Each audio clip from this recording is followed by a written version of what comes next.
Asterisk for now the war and the battle is over, the hope for the world is restored, but the nightmares will never end. Some will run and hide, some will join us, some will fight. Humanity is unique in its ability to adapt and overcome.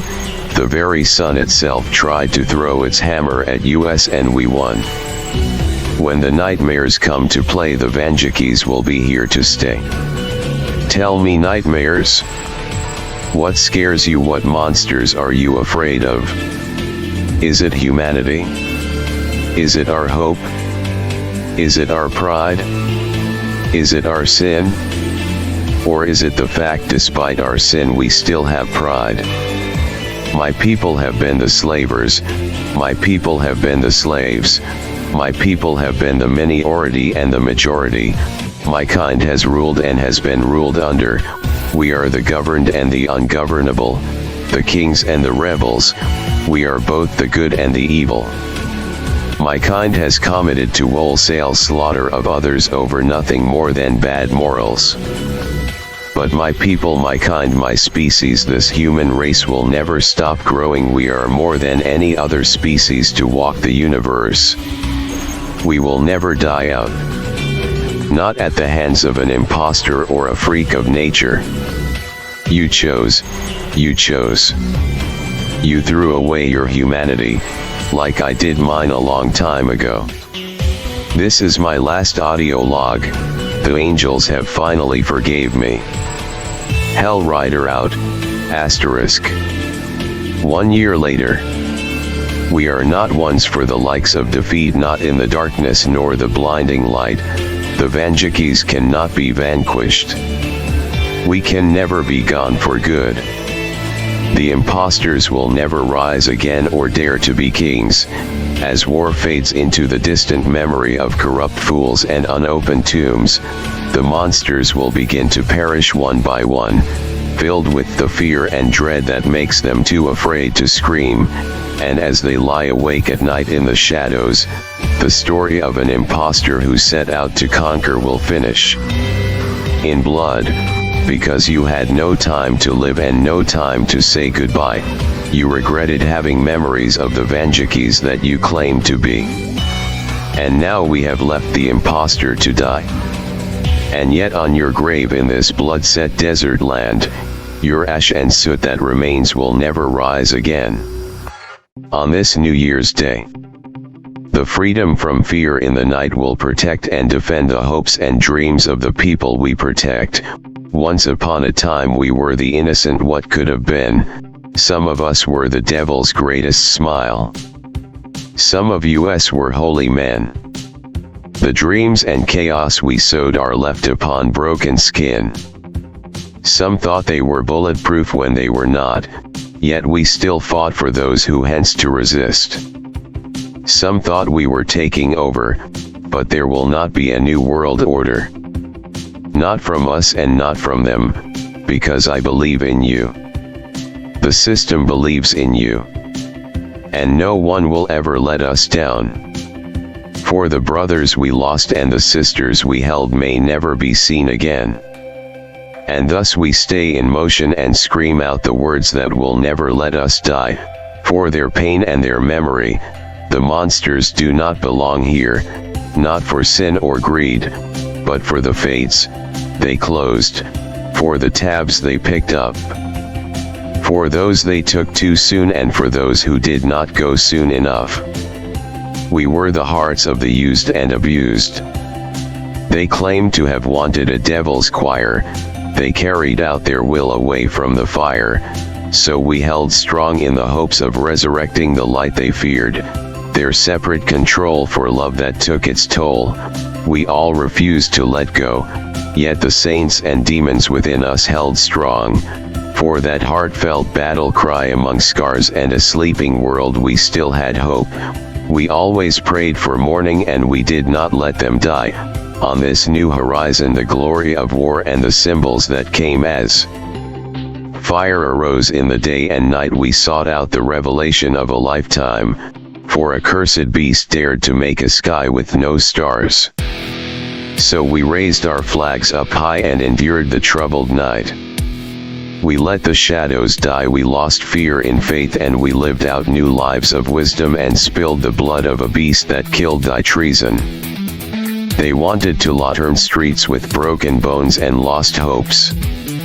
We never lived in shadows, for we know we would not remain safe. Their book of lies would not tell us what is right. Because we feel alive.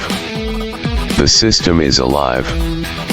For your false God does not exist, yet I can't deny a part of me cries out for a God.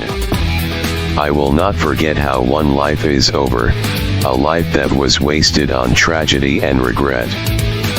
But you would not listen to when your time was calling. We arrived in your world of fools, and we would not follow your rules. We were not anybody's fool. Living life like a demon is a burning hell, so we made our own haven one day at a time. And then your time arrived, and your days were numbers in a world of fools. For the steps the people took to be safe and fearless helped show that even among gods and kings life is short, so we refuse to follow rules. In a world where days are numbers, the best things in life will always cost a high price. Some days you will not be welcomed home, someday your fears may come to life. In a world where we only feel what we have done is right, when we end a fight, we sometimes will push some to the edge and life can be wasted. But yet it's all done for you, because if I die it will never be done at one's hand, for in faith not in a God but in oneself. We will show that we may not be anybody hero, but we are indeed the wild ones in a war of heart and steel. We are just men, on the run sometimes with an empty gun. And even when some of us have lost it all, dead and broken, the days have come when the idea of ruling worlds has come to pass and the key to the kingdom is finally gone. We were all hailed as kings of death. We breathed in and out like a heart struggling to be saved. Yet now we stand above a new time, a new jewel in a crown. We are no longer blind, we can see the worlds in front of me, and we will never lose it all. Because in the end, as you fade into the night, as a wise man once said, who will tell the story of your life, and you will never give one last goodbye. This is our victory call. We are Lancaster City. And I believe we all fall down so times. Because one day among the smog and fog we will never again be angry at love lost. These are our battle scars, and I will say again, this is one last victory call, and we will watch the weapons fall. 3 weeks later. Time keeps going and the world around me keeps turning. A while ago my world as I knew it was attacked and nearly decimated by the one we claimed to be an imposter. The world and how I thought everything worked was all changed that day. I never knew, nor could I imagine, the very place I called home was the focal point of time and space itself. I could have never imagined the very fabric of reality itself could bend to the will of a human being. I never could have dreamed of the various timelines I have seen. The war for freedom to me was less than a month. But for some, it was close to a year. I have seen so much yet so little in such a short amount of time. After the weapons fell, I decided to form a team dedicated to hunting any new threat that could arise. No more wandering, but dedicated searching and destroying. I won't let any version of my city, of my home, ever be enslaved again, and many other Vanjakis agreed with me. The grand issue is, while we have always had evil Vanjakis by wider standards and much grander morals, the imposter and the false storyteller has showed us that not all Vanjakis seek to protect Lancaster County. And we will no longer allow such a thing to fester. We won't sit idly by while people die. VCSN is a freeman, but he is still our ally. He aids us in wider scans and searches of our wide multiverse. We have picked up some interesting scans on the network. We have identified a world with a large undead populace. But the odd thing is when we zoom in on this version of Earth we can't visually identify any undead. We have tried doing individual scans on singular people, but the network insists these people are medically deceased when they are walking about and acting like normal people. We are trying to identify if this is a glitch in our scanners. We have tried contacting the Vanjik of this Earth, but he keeps rejecting any form of communication, like he throws up some sort of biological firewall to the network. Needless to say, we can't even identify where in Lancaster County this version of me is located at. We know there is one present, but we don't know what his motives are or where he is. So I'm calling it. I plan to head to this universe, to this version of Earth. I will get the data we need in the field. These undead signatures on our scanners cannot be ignored. Call sign network going into story red mode / real-time observation mode. System will narrate for clarification. This world, it seems normal. The hustle and bustle of normal life in Lancaster City in the year 2024 seems to flow almost equally to that of the main timeline. Children goes to schools, adults go to work, and the rebellious motherfuckers of Southside Lancaster are still raising hell. All the landmarks, from what I can tell, are all here. Thaddeus Stevens, LCCTC, Millersville University, McCaskey, Eshelman Elementary, Penn Manor High. All the signature landmarks are here, and I've checked already. The abandoned loom mill is here as well. Unfortunately, there was no evidence of a Vanjik living in said loom mill. I even checked the old addresses in Lancaster. And Millerville even checked his friends' houses, or what would normally be his friends' houses, in Columbia, Ephrata, Mountville, and Paradise, PA. No sign of him anywhere. I even checked our favorite hangout spot, Park City Mall. No evidence of him anywhere. Yet everything is stable in this timeline by my scanners. So a Vanjik is keeping order. Asterisk signal lost. Tracking, signal found. Time lapse detected. 24 hours since the last contact. Asterisk. Life seems normal on the surface, but something is not right. The scanners, even up close, it says everyone I am talking to is deceased. But that's not possible. Life is operating completely normally. These are not zombies. They are not Wendigos nor skinwalkers. They walk and talk normally. They drink water normally. They eat food normally. But the people I talk to, they talk to me as if I seem out of place. Well, I am, but they should not know that. It's true the Vanjikis have announced our presence in the multiverse, but we have never declared what each version of us looks like, so they definitely don't recognize me as a Duke of Lancaster County. But they kept saying something odd. Almost everyone I talked to said my scent was off. Even with my heightened senses, I can't pick up people by smell or pheromones they release, but these seemingly normal people, from my deduction, could do just that. Something normally only the likes of zombies can do. And when I look at these people, they are all so pale it doesn't seem to matter the race or ethnicity. They all have this white snow-like paleness to their frames and faces. What the hell version of my city am I in? New log detected. Asterisk time lapse equals another 48 HRS. I've taken up refuge in the old loom mill, considering the Vanjik in question seems to have no interest in it. I've transmat more scanners and various surveillance cameras for the site, and I've already rigged them up. And my first 2 nights in the loom mill have been eventful, to say the least. The nightlife of the city is quite odd. These people, they don't sleep. I swear I've seen several people remain up and active for the entire time I've been here, and I have been here for the last 5 days almost. And no one ever seems to sleep. In fact, there seem to be more people out at night as opposed to during the daytime. I'm toying with the idea this is a mutated timeline.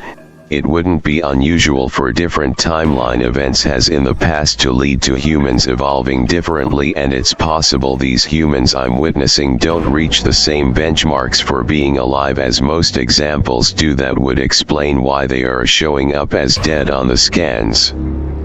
Yet that doesn't explain their body temperature. While some species can control their body temp to a point, nothing ever recorded can naturally lower their body temp to 0. Yes, you heard me right, 0 degrees in terms of freedom units or Fahrenheit as lame brains from outside the states call it. And the audio scanners, they are picking up screaming from certain parts of the city. And on top of that, my heat scanners have detected humanoid life forms of normal body temperature during the night, often surrounded by lower body temp people. It might be too much assumption, but it's almost like what we would consider a normal human being to us is being hunted by these presumably mutated people. Yet there's a problem in my theory. Why haven't I been hunted yet? According to these people, I stand out like a sore thumb, and I've been openly traveling across Lancaster County with no harm or attempted harm onto me. Even at night, nothing seems to happen. Wait, what is that? End audio log. Get the fuck out of here. Oh, you think you stand a chance, Freakazoid? Bring it on, motherfucker. You think the power is on your side, huh? Clearly you never met an equal before. Yeah, that's right, get gone you fucking losers. Lancaster County is under my watch, you freaks. Afton was 10 times scarier than your ass. Okay, they are gone. I guess I have to take back that last claim of mine. These things, or whatever the fuck they are, seem to hate my ass too. I guess I'm going to have to transmat in some turrets or something to keep the loom mill safe. I'm going to write my thoughts from here. Switching to journal mode. Audio log registered, playing now. Well, if jinxing myself was on the itinerary, then I dare say I can cross that off the list. Were those people? I honestly don't know. They looked like people. I think they did anyway. But those faces, their features of said faces, they looked a beast, like an animal. I've never seen anything like this. I am looking at the loom mill's internal scanning system. The data sheets in front of me are alarming, starting with audio data. While I can safely determine that these sounds I have been picking up come from that of a human or presumed human in terms of basic build and body structure, the noises that come out of them, it's like that of a bat but upcast or upscaled to fit a human's speech and vocal tone. Yet it still has the same sonar-like affect, it would seem, but much more effective. I'm no idiot. It would seem the reason I wasn't ever being followed was that they didn't need to be nearby to track me. Moving on to the temperature scanners, these people, their body heat seems to rise when they are on what I can only assume to be hunts.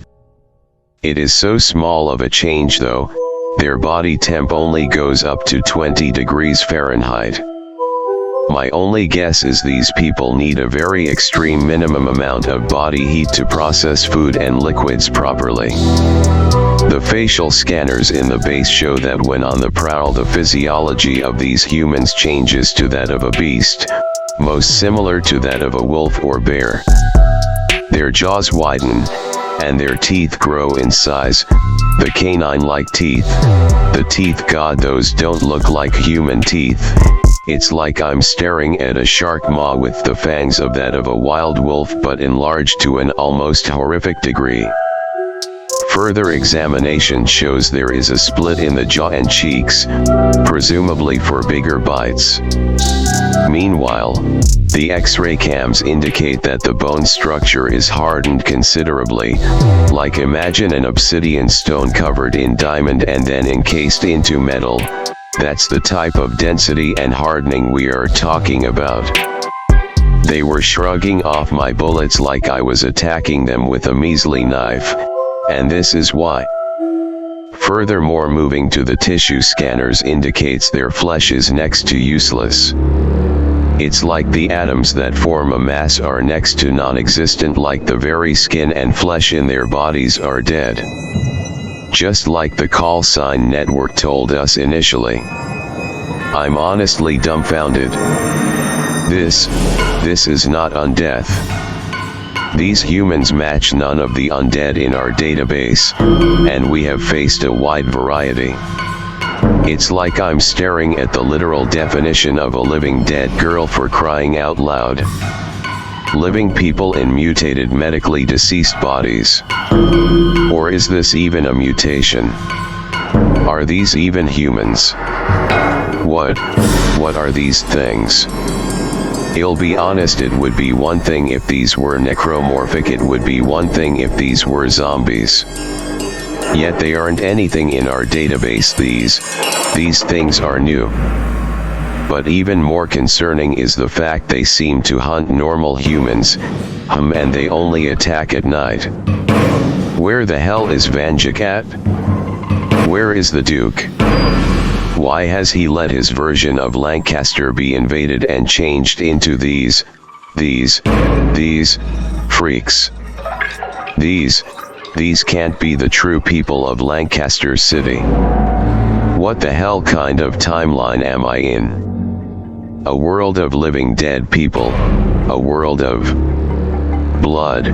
These things, these people of Lancaster County, have they truly been turned into beasts of fantasy and myth and legend of children's storybooks and horror movies? Sorry, I need to calm down first.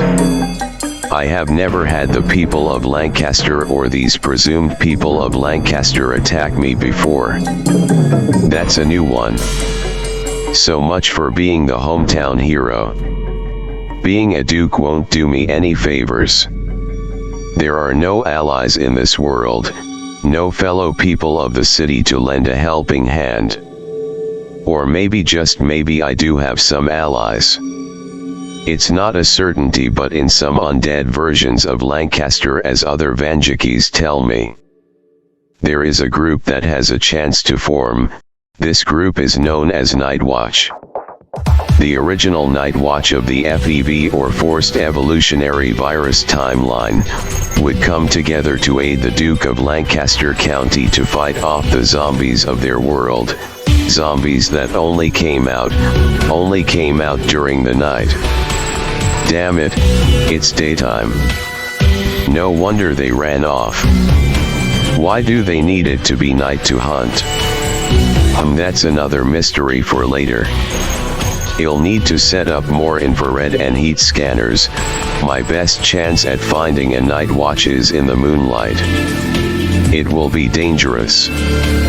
But I need to roam the city at night and follow heat signatures. Eventually one will lead me to Night Watch. If they exist in this timeline. I know I should probably call in more Vanjikis, but we don't even know what's going on in this world. We don't know how far this timeline has strayed from the main timeline.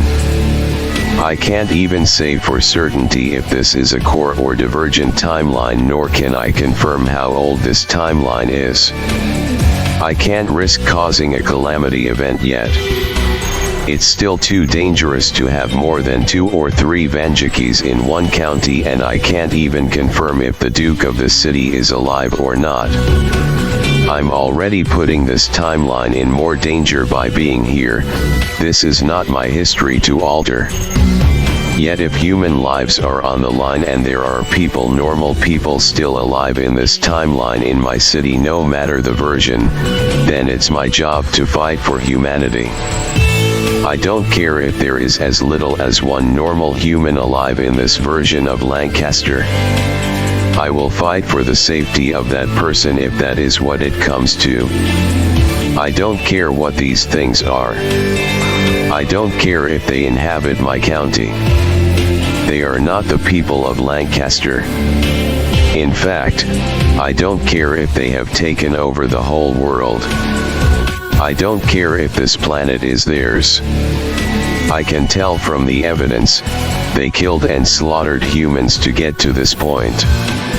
So I dare these false inhabitants of Earth, I dare these fake humans to try me and my steel. I will gladly test my mettle against them. After everything I've been through, after everything the multiverse has been through, I will not let any more people suffer in silence. I will not stand for any form of rule over mankind. Watch out, Lancaster City. Avanjik is here to stay. And I will take back what belongs to humanity. Asterisk and audio log asterisk.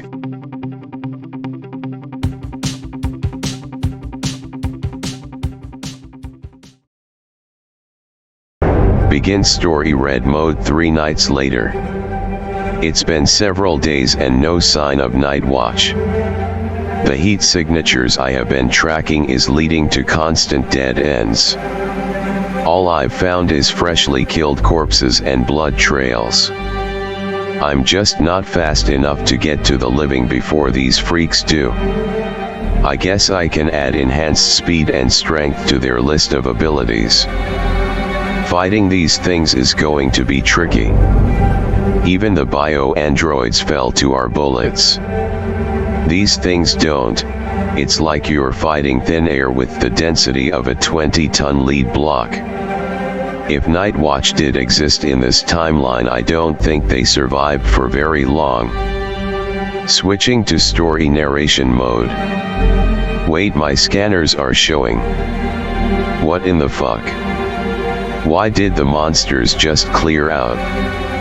I have been engaging hostiles all night, but now they are all leaving the area.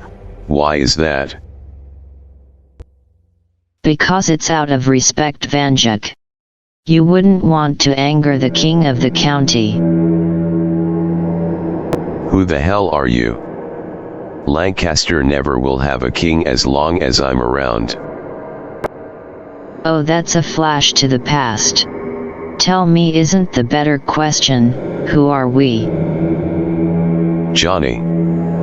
What the hell have you done to Lancaster? Why didn't you call for backup? No, it's Eshelman, Lord Eshelman, the king of this county. And I did what we always swore to do. I saved our city. Saved. Earth is for humanity. And these monsters are not humans. Such a narrow view, Johnny Vanjik, and such little understanding to the world we are in and its history. This is humanity, just not the one you're familiar with. You see, what you have witnessed in your time here is the peak and absolute apex of humanity's strength.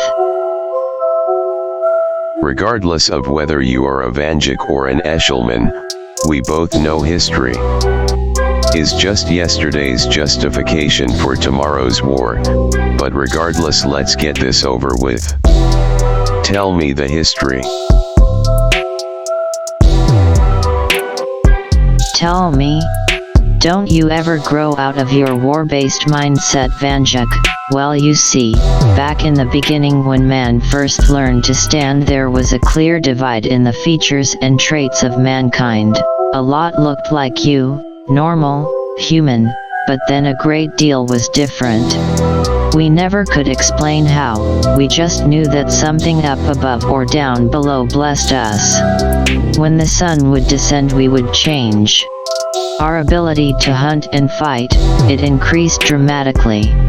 The strength of a bear, the speed of a wolf, the echolocation, and flight like a bat. And the grandest scale example of self-indulgence I've ever witnessed. How does any of this justify what has been done in this timeline?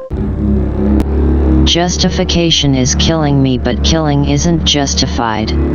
We do what we do to keep them terrified. Truth be told, Earth still has a large human population. We just forced them underground. And to the ones that refused to leave our light, we changed them. You know you're a stupid son of a bitch. You're telling me you crammed all of humanity in a fear box? What would our friends think of? You act like you truly care about them. Tell me, when was the last time you ever actually sat down and talked to them? When was the last time you took a break from your mission for them? The mission will never stop. Not as long as there is so much of a single version of my city under siege. I will not stop and cannot. None of the Vanjakis will stop. Tell me, imposter, do you really think you stand a chance? I'm the one who took out the false storyteller. I'm the boy who lived. I'm the one who ended the bio-slaves. Do you think this showcase of power scares me? And do you think any of that matters? Do you truly think the power is on your side? Do you think because you killed off a make-believe robot and his cheap copy, that you, one singular Vanjik, will ever stop Lancaster County? I'm not stopping Lancaster County. I'm resurrecting its son. I'm ending this nightmare. It'll give you freaks of natures and far cries of humanity a reason to be afraid of the dark. Us? Afraid of the dark? Don't make me laugh. Why are you so confident in your ability to defeat us? At every moment you walk in this county, you are always surrounded and outnumbered. Outnumbered but not outpowered. The Vanjakis always win. You chose the wrong side, you make-believe human. You hunt down innocent people because you view them as inferior. You forcibly change and feast upon those you encounter. No, you're not human, you could never hope to be. No, I think the title of vampires is much more fitting. Yes, I'm very familiar with that slur. You're not the first to come up with such a phrase. We once had a man called Van Helsing say such things. He died like the rest. But tell me, when was the last time you checked your scanner? You should be the one afraid of the dark right now. So it would seem. Clever trick you just did, distracting me so you could cut off any singular way of escape. But tell me something, when did I ever say one singular Vanjik would stop you? What are you going on about? We both know you can't call in more Vanjakis. You lot are too afraid of damaging the multiverse. You see, if you truly paid attention during the last war, you would know that Vanjakis come in more shapes and sizes nowadays.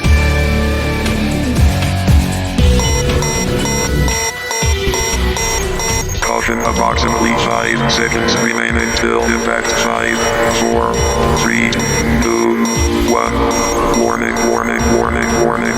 Missile lock detected.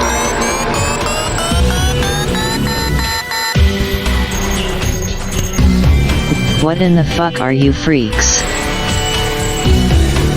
Well, we are not Vanjakis, but we are designed off of them. Tell me, nightmares, are you afraid of the dark yet? We were once enslaved, but we are free. We are the biodroids, or biological androids if you prefer. And you call us monsters? Yet you align yourself with fake humanoids? Enough. We will meet again, Vanjik. Thread has left the area. I'm glad we showed up when we did. Thanks, Eco. I would be minced meat without you and the other androids. We are here to assist. I wasn't able to get a lot, but me and the 12 others are here to fight. We don't care the circumstance if people are being forcibly changed into monsters in this timeline. Then we will not rest either. This may not be our old master, this may not be the imposter, but we stand against slavery all the same. What is the plan from here? For now I need you guys at the loom mill and setting it up to be a proper command center. Automated defenses and data scanners alone won't get us where we need to go. I however need to set up more heat sensors throughout the city. I need to identify this underground network.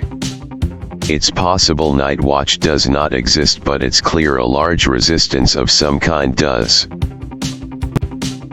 And the other Vanjikis? We still can't risk that. We would be putting the whole planet in danger, not just one county. End audio log. VCSN Vanjik call sign network, connected. Begin personal audio log. Starting. Asterisk, it's odd, I never imagined that an AI could grow tired of war. I'm a mix of many makes and models and a mix of various software formats. I remember still, even though it was not me.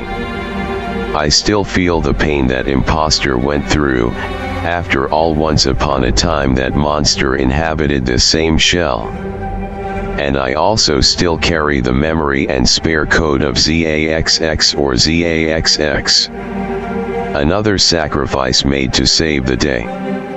I know the history is documented, but now that I stop and think about the age and date of certain parts of my system, and the fact that the multiverse is so diverse in time flow, everything occurring all at once and not at all, this can get confusing for those who listen in. It's not your fault even if I lose track. I guess this would all start with the original storyteller. The one they called Bradley. The young Eshelman would delve into various forms of creativity. But his biggest want and desire was to be like the heroes he saw on screen. So he took up writing. He took the worlds he saw and wrote up various stories about timelines where all these events would happen in his hometown. I remember that first story. It was about his favorite video game world, Fallout. The idea was simple: what if Fallout started on the East Coast? He made a whole timeline from the pre-war to post-war world. The FEV and mutants were all there, and then the starting role. Johnny Vanjik. The man from Vault 717. The boy with the night sight and the .44 Magnum. Vanjik back then was a carbon copy of Bradley, but with powers fit for the wasteland. Bradley enjoyed writing so much he decided to write standalone stories not featuring Vanjik, making various versions of Earth and populating what would become our multiverse with core timelines, but he would go back and make spin-offs of similar concepts, making the original divergent timelines and making it possible for us to later make our own timelines. But before we get too far ahead, the storyteller would eventually make his second Vanjik story, one where he hunted cryptids of various shapes and sizes. This would become the Hunter Vanjik. Stories from this version of Vanjik would allow for the creation of the abandoned loom mill in the Southside Lancaster, our shared base of operations. The storyteller would go on to make more stories around cryptids not involving the man we call the Hunter. This would lead to the creation of one cryptid known as the Mothman. The storyteller didn't know it, but the creation of this cryptid would lead to disastrous consequences. By allowing for the creation of being not bound to space or time to inhabit his stories, Bradley Eshelman soon realized the worlds he was making were no longer under his control. Once the story of the Mothman had been put to paper, the journal of the storyteller began to write itself. The Mothman was messing with other timelines, making them go divergent. So the storyteller did something. He wrote that the Mothman had to fight the original Vanjik. He had to fight the man from Vault 717. The Mothman almost lost and was enraged. He picked up Vanjik and threw him into the multiverse. He landed in the timeline of the Hunter. But the Mothman tried to erase that Vanjik from the multiverse and failed, thus making the Hunter Vanjik timeline go divergent, turning it into the Mothman timeline. The new version of the Hunter would join forces with the man from Vault 717 and would defeat the Mothman. Yet this wasn't the only major event. Vanjik, when he got thrown into the multiverse, was the first Vanjik ever to wander outside of the timeline he was contained to. And more importantly, the first mortal to do so. This caused all versions of that mortal to obtain several things. Awareness of the multiverse was one, the infamous .44 Magnum was another. Another was the night sight. And the third was ethereal vision.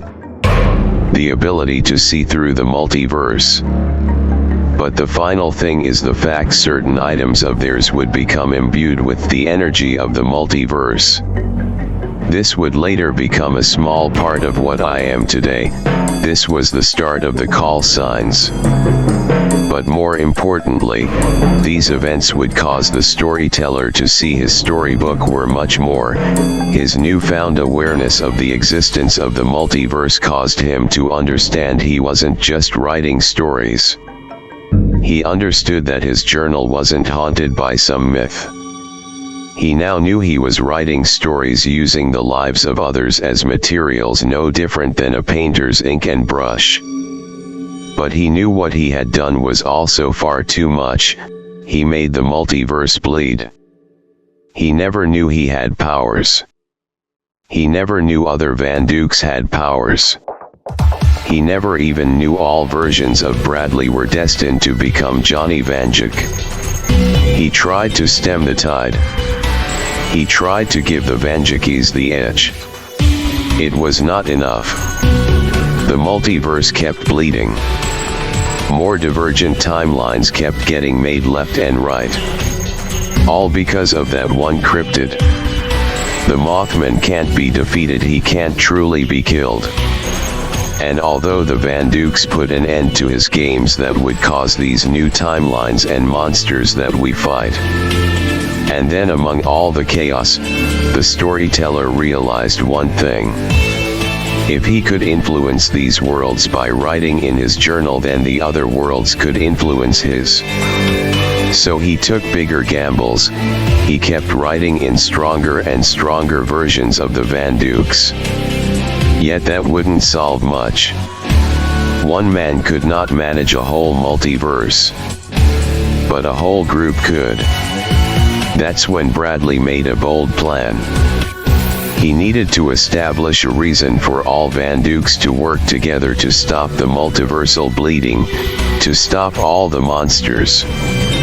But more importantly, the storyteller had to save his world from any threat. But at the same token, he had to make his world aware of the dangers from the multiverse. He had no clue what to do at first. He spent many nights up and about wondering what to do. That is until one day when he realized something. Lancaster County was the focal point of all of this. The Vanjikis up until this point have all served to protect their county. He knew if he introduced a threat into Lancaster, they all would listen. So he caused the multiverse to bleed into his world. The plan was simple. Have the enemies of the Vanjikis enter his world, contain them to Lancaster, and then use his book to summon every single Vanjik in existence. This plan, though chaotic, served several purposes. If these other versions of him could stem the tide, Then this massive cataclysmic event could serve to end the multiversal bleeding he had initially caused. In addition, this would allow the other Vanjikis to meet each other and unify. And when they did unify, they realized that they were in an ocean of timelines so much bigger than them. And among them came a leader of the Vanjikis. The first one to wander the multiverse. The man from Vault 717. On that day, the first 30 Vanjikis of the multiverse would establish the call sign network.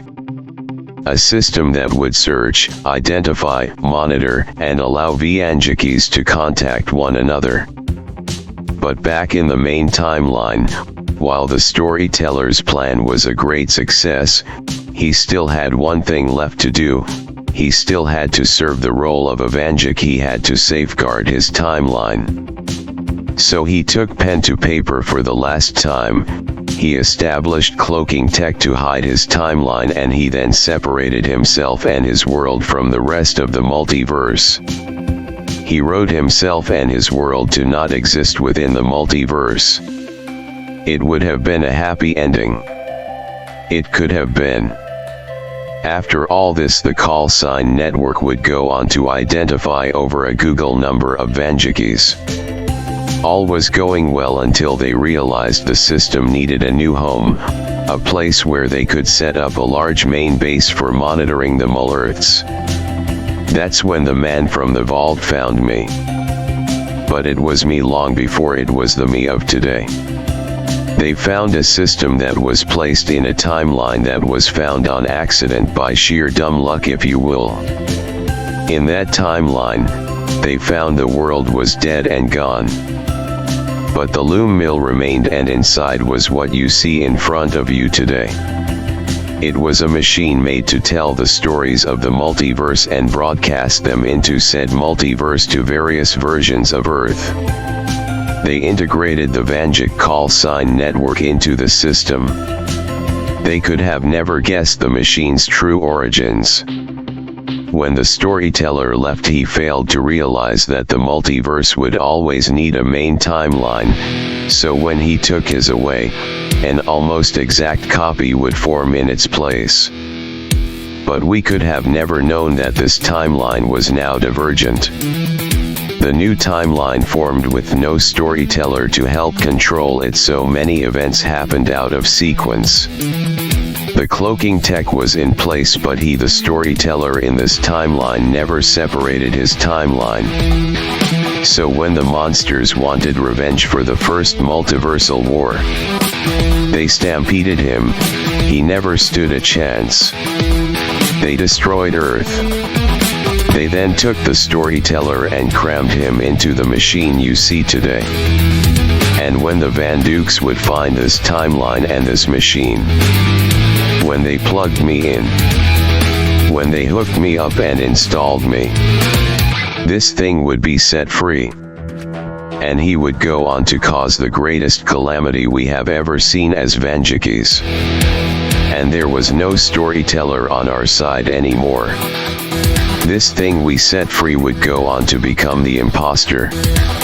And in fit for revenge, he tore apart several million versions of Earth and used these materials to make an army to challenge the Vanjikis.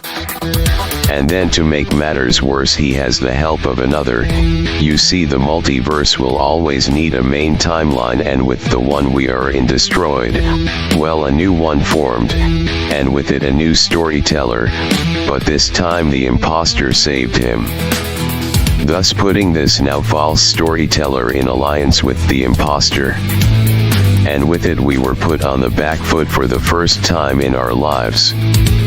Many Vanjikis died, even more innocent people went with us. It took time and much manpower to force these things to end. Things came to a head when they finally fucked with the wrong version of Earth. A new Vanjik as a result of what they did would be created. And when the false storyteller tried to kill that version of me, it didn't end well. The new Vanjik, the one we follow today, he ripped the pages of the storybook the storyteller used out of the book, thus making this new Vanjik immune to the false storyteller, or any storyteller rather. He managed to escape his timeline and flee into the loom mill of this timeline now known as the Den. We sent reinforcements into his world and saved it. We stopped them from taking over that version of Lancaster. And we now had a Vanjik who could kill the false storyteller while the rest focused on the imposter. We had to bolster our forces first. To help combat this army we formed our own. We signed treaties and formed alliances with the monster of our respective timelines, and we went to war on the factory world that made the armies of the imposter.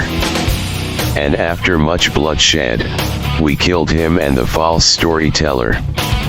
And after much reprogramming, we freed the armies he made and gave them their own sentience. We won. We brought peace. We saved the day.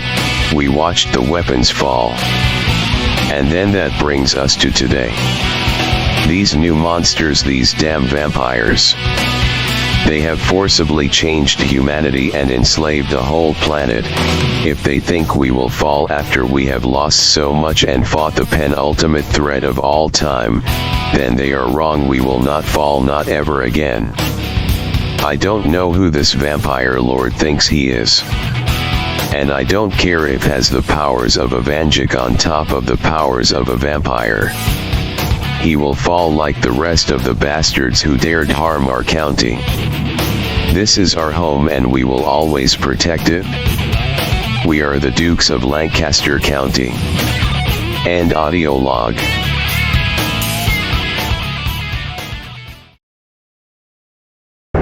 One week since last audio log. That's odd.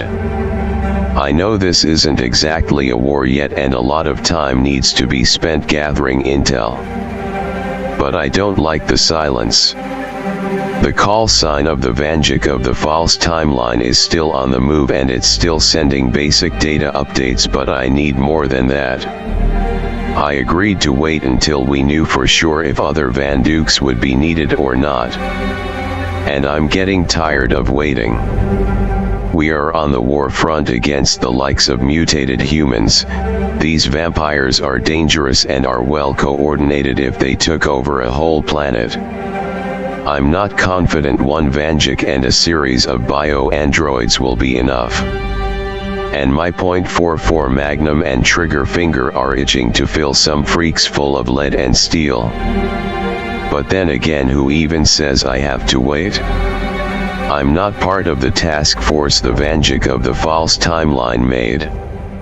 I don't even know why a bunch of us signed up to follow that noob into combat anyway.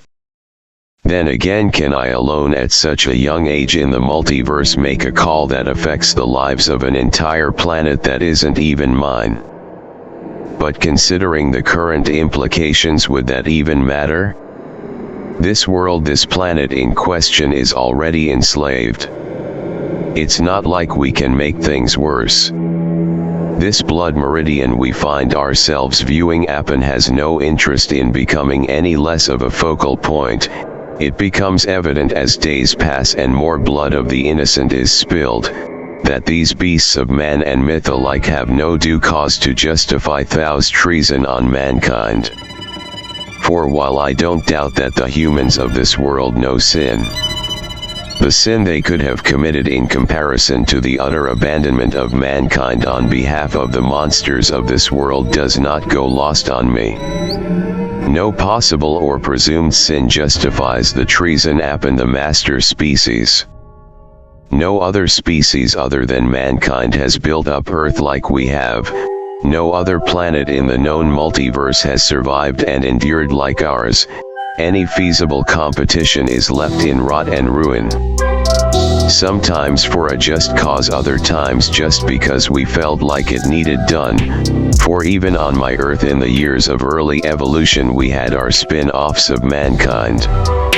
And yet all other variants died out or integrated at our command. In my timeline and many others, it never matters the species, race, creed, nationality, or purpose in life. You're either on our side or in our way. So I sit back and I wonder how foolish one must be to think their species and race takes precedent and priority over the greatest race of them all. The human race. Tell me, nightmares. Don't you find it funny, despite your bumps in the night, that even before we showed up, that humanity still dared to leave the fear box? Don't you find it funny how, despite your rule and kingship, that you still need to hunt on a daily basis to keep order? Tell me, do you truly think you can keep hold of a species like mine, of a race like mine? Or is because of my race and species and what we are capable of, that drives you to keep control? Tell me, do you fear the fact my species has committed genocide for shits and giggles? Is the fear of the fact we happily enslave just because you don't look like us? Is the nature of our ability to face extinction year in and year out to only find we laugh it off every time something to fear? Maybe it's scary knowing that our planet holds 8.7 million species and mine has killed them all simply for fun and games. Maybe it's the knowledge that many have walked over and rewritten history near hundreds of times just to fill some lacking motivation. Yet despite all that, something tells me that's not the case. Maybe, just maybe, you fear our expansion the most. No other has gone as far as we have. We spread from shore to shore, land mass to land mass, and it's been growing since the day we stood on two legs. The human race is the only ones who dare to breach the surface of other planets. And us few who dare to wander have found our way into a multiverse where human life time and time again has shown no threat will ever keep them down. You claim to the apex of humanity. You claim to be the penultimate evolution. Yet you forgot evolution never stops.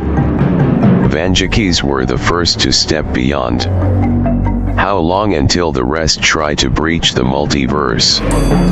How many do you think will be happy with what you have done to your Earth, Lord Eshelman? Do you think the people of the multiverse, after we informed them of what's out there, do you think after they lived through the imposters' war that they will sit down in their respective timelines and not take the threats out head on? And let's say you do the impossible and beat us? What then? After us you then have to take down a whole multiverse. Something not even the Vanjakis can do. And as you know, men such as the false storyteller tried and failed. Interdimensional beings such as the Mothman tried and failed. The Wendigos, Skinwalkers, the zombies, the necromorphies, along with the water demon, all tried and failed. The men behind the slaughter tried and failed. And in the end, not even the mutants of the wasteland nor governmental entities of various time periods could dare slow our progress. That's the power of both humanity and the Vanjakis, because without humanity we wouldn't be what we are. So stalk thee and prowl the night, Lord Eshelman, for while you may the wolves on the hunt, you're not the monsters in the night, we are. Humanity is the ghost in the basement you fear the most. Life is the boogeyman in your closet, and your fear is the monster under the bed. When your hope is lost and as the sun begins to rise, we will wash away your lies. Because even in your timeline, Lord Eshelman, humanity will never say goodbye. You're just another extinction we will learn to laugh off. You were not the first, nor will you be the last. But I will promise you this much. Just like the Inquisitions, just like the overzealous preachers alongside the kings come and gone and the monsters we killed off in 1945, your empire will just be another joke in humanity's repair tour. I'm sending this message to you, Lord Eshelman. I hope your treason was worth it. For while I may have had doubts before, I don't doubt what I must do now. I am coming for you. Fear. The Orphan. And audio log. VCSN. Send this to that bastard king and broadcast to all channels. The others can fear a calamity event all they want. I got no time for fear. I am the fear.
Coats of Pudsey shows us a loom that's a masterpiece of ingenuity. It's a model and it works. And what's more, it actually weaves cloth, as you can see. At the moment, it's making lengths for ties, which the young inventor actually sells. Well, there are no flies on Stanley.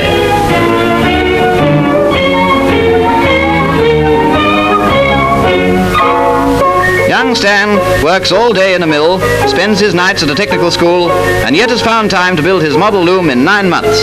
It contains 7,000 parts and over 2,000 nuts and bolts.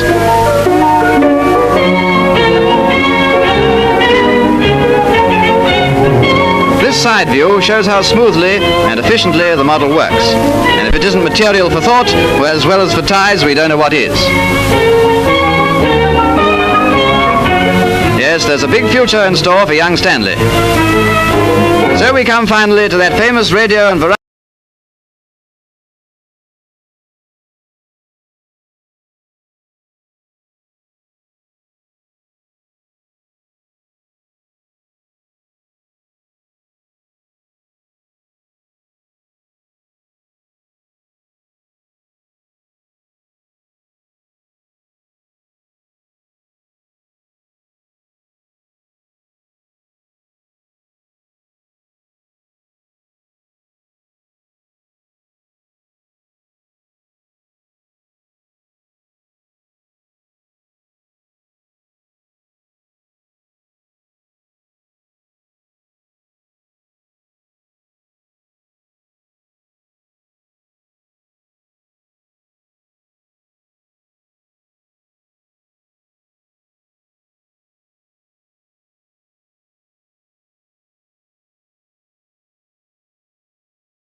They call me Johnny Von Duke. And this is my home now.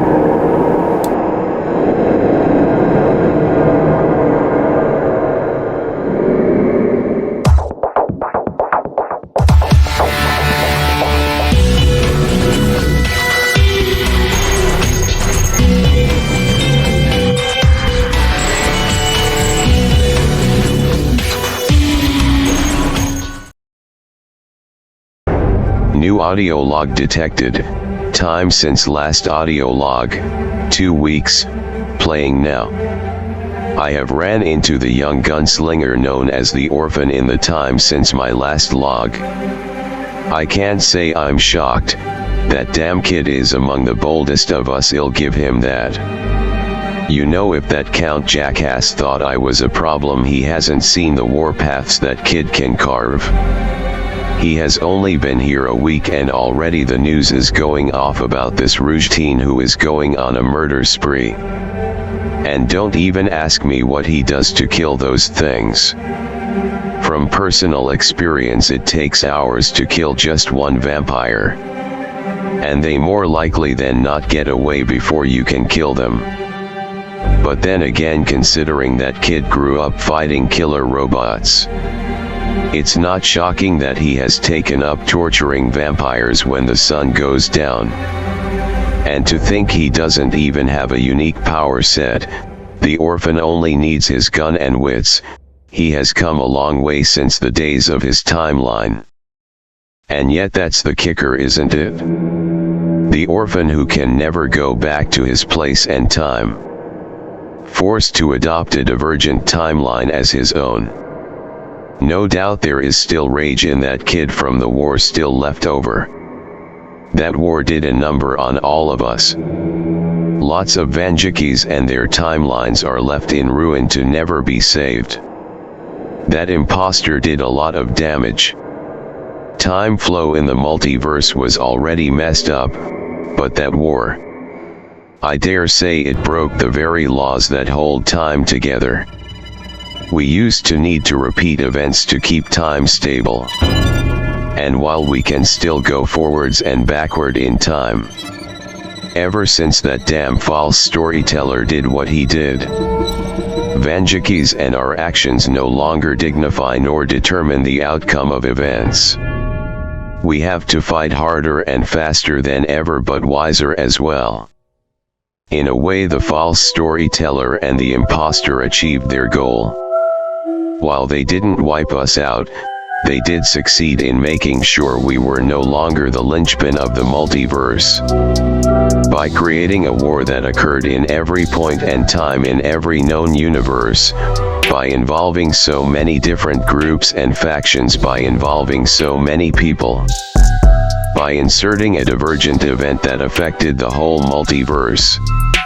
I'd argue we no longer have enough core timelines left to determine how the multiverse grows. I say this because the events I just mentioned might be the reason we find ourselves in the current gaping maw we stare down. If every timeline, even the core ones, are now permanently in a divergent state, then anything is possible. These vampires might not even be the end of our issues. If there's a vampire timeline, then who's to say there isn't a Dogman timeline? Or one of witchcraft? Perhaps it's possible there are other versions of the undead we already fought, such as the Wendigos or Skinwalkers. If there's already one mutated timeline where Earth isn't dominated by humans, then that means there is more likely than not a whole laundry list of dark timelines out there. Then that must also means this isn't the only non-human Vanjik out there. Even now we are still fighting an imposter. And we all know where there is one imposter, another is quickly following behind. No matter now, I guess. We won't get anything done pondering the what ifs. For now I need to face some cold reality. The reality that the search for this literal underground network is becoming fruitless. Tracking heat signatures and scanning the local terrain for entrances to this network has gotten me nowhere. In the time I have been here, I have combed over every notable part of the county and I have found nothing. Wait. What if I'm going about this the wrong way? I'm looking for clues in a county run by a version of me. Why am I looking in all the places I would suspect myself to look? If I ran Lancaster as a king, where would I hide my slaves? As a matter of fact, where did all the people of my nation store such a thing when such a practice was common? They would store them close at hand, yet far enough away to where you don't have to look at them if you don't want to. My species would always stow people away in shacks and cabins, often on large plains of farmland where they could be worked the best out of sight. Other times in other nations these people would be forced to work on ships out at sea where they could serve a nation where they can't be seen. So if I'm to apply the former practices of my species to the logic of vampires, then where would these humans be stored away at? These vamps seem to, although not required, tend to enjoy the blood of humans and most often seem to hunt them in their spare time. Ignoring the ones they hunt on the surface, there has to be a place they organize to do so. A place that leads underground. A place my heat sensors wouldn't reach. A place where there are so many man-made structures that my land and ground scanners wouldn't be able to ascertain the true structure of said underground properly. Like a city. Far enough away where they're out of sight. yet close enough to where they are useful. Where in the city would they have such infrastructure to support such a thing? Where could such creatures that care little for life keep such a necessity for a race and species they care so little for? In my time we used doctors' offices and hospitals to keep humans alive at the lowest conditions. Hospitals do have complex interior designs, along with the fact that many do have sprawling underground facilities.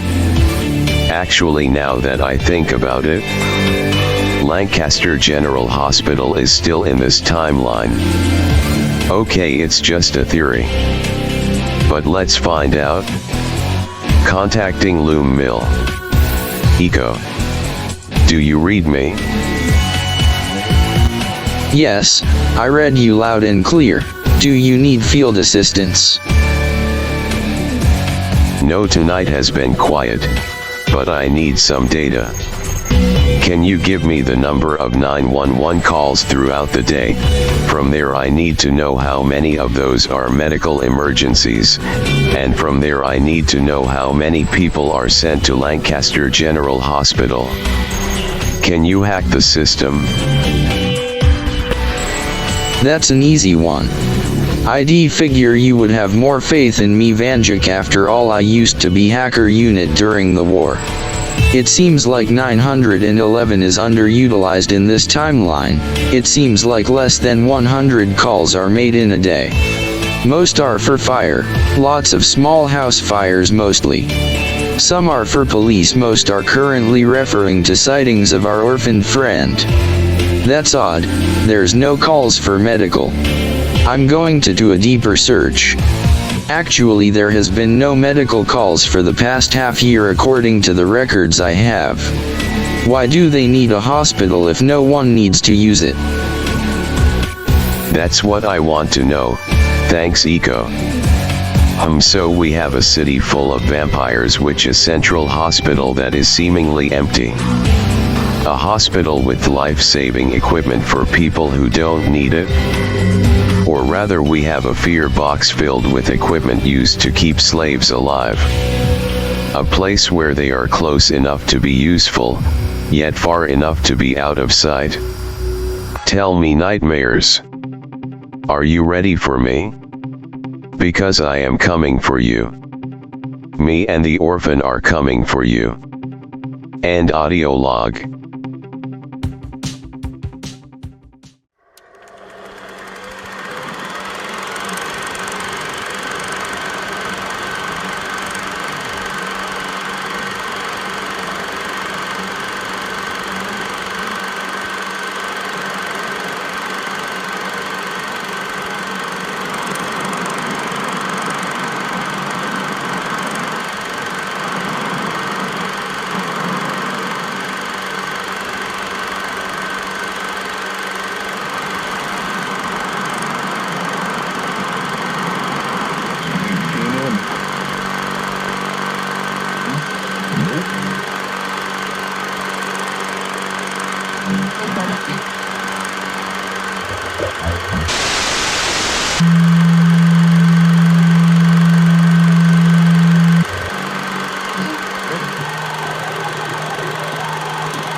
Painter's ink and brush.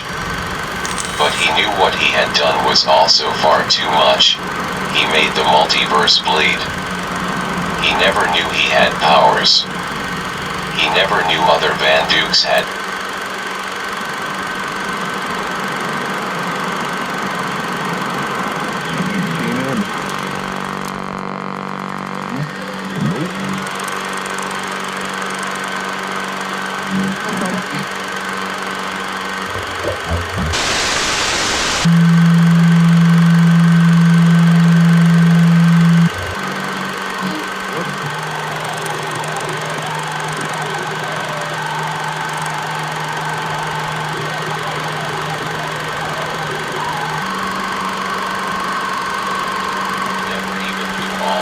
Of Bradley were destined to become Johnny Vanchuk.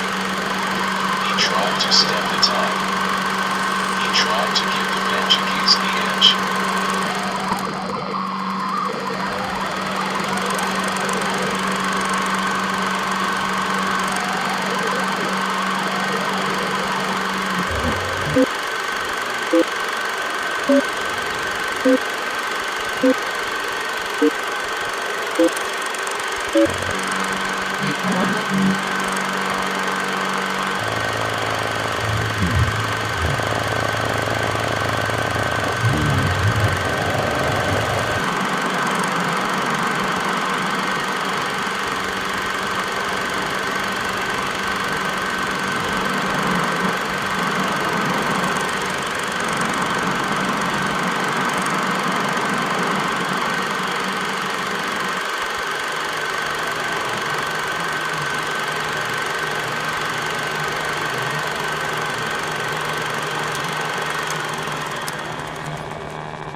interest in becoming any less of a focal point. It becomes evident as days pass and more blood of the innocent is spilled, that these beasts of man and myth alike have no due cause to justify thou's treason on mankind. For while I don't doubt that the humans of this world know sin, the sin they could have committed in comparison to the utter abandonment of mankind on behalf of the monsters of this world does not go lost on me.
Torture the human on the outside and the fallen angel on the inside.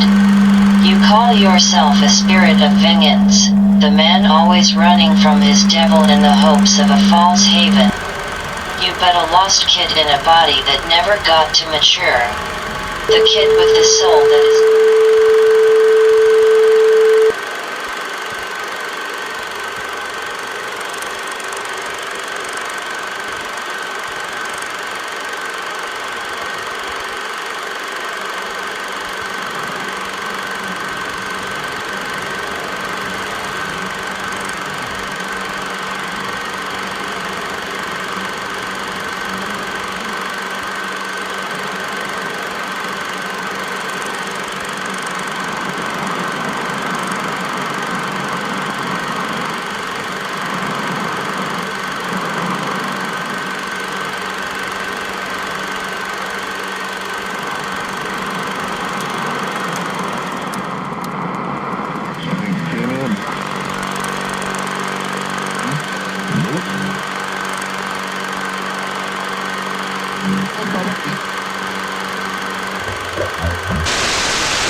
There was no .44 Magnum at first, no night sight, no ethereal vision. You were always just a kid with a mass sense of bravery and rebellion. 4 years you survived not knowing your true name, that name being Bradley Eshelman. But despite not knowing your true name, you found another through reputation and respect of the other street kids in your timeline.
Asterisk new audio log detected from the orphan. Playing now. Asterisk. The air inside the classroom felt heavy with anticipation as the clock ticked closer to the end of the school day. Students shifted in their seats, exchanging worried glances as whispers of uncertainty echoed through the room. Nobody knew exactly what was happening, but the atmosphere was charged with an unspoken fear. Outside, the usual sounds of children playing during recess were conspicuously absent. Instead, there was an eerie silence that seemed to stretch on indefinitely. No laughter, no shouts of joy, just an unsettling stillness that hung over the schoolyard like a thick fog. At precisely 2:40 p.m., the bell rang, signaling the end of the school day. But instead of the usual rush to gather belongings and head home, there was a sense of hesitation among the students. Something was different, and nobody knew what to expect as they filed out of the classroom and into the hallway. As they made their way towards the exit, they were met with an unexpected sight: a line of stern-faced government officials clad in dark suits and sunglasses, blocking the entrance to the school. Their presence sent a shiver down the spines of the students, who exchanged nervous glances with one another. "What's going on?" whispered one student to his friend, but before they could speculate further, a loud voice boomed over the intercom, causing everyone to jump in surprise. "Attention all students and faculty," the voice said, its tone cold and authoritative. "This is an emergency announcement. Please remain calm and follow the instructions of the officials outside. FEAR has been activated for your safety and the safety of the nation. FEAR, the acronym, sent a chill down the spine of every student as they struggled to comprehend what it meant. Some whispered that it stood for Federal Emergency Action Response, while others speculated that it was something far more sinister. Without warning, the government officials began herding the students outside, their movements swift and efficient. Panic rippled through the crowd as they were loaded onto waiting buses, their destination unknown. And so began the nightmare that would engulf every child in America, a nightmare where the promise of safety was nothing more than a cruel illusion, and FEAR became the only reality. The journey from the school to the hospital was a blur of confusion and fear. Students were separated from their belongings, stripped of their personal items, and ushered into sterile white rooms with harsh fluorescent lighting. The air was thick with the scent of disinfectant, making it difficult to breathe. As they were herded into the showers, a sense of humiliation washed over them. Stripped of their individuality, they stood naked and vulnerable under the cold spray of water, their bodies scrubbed clean of any perceived contaminants.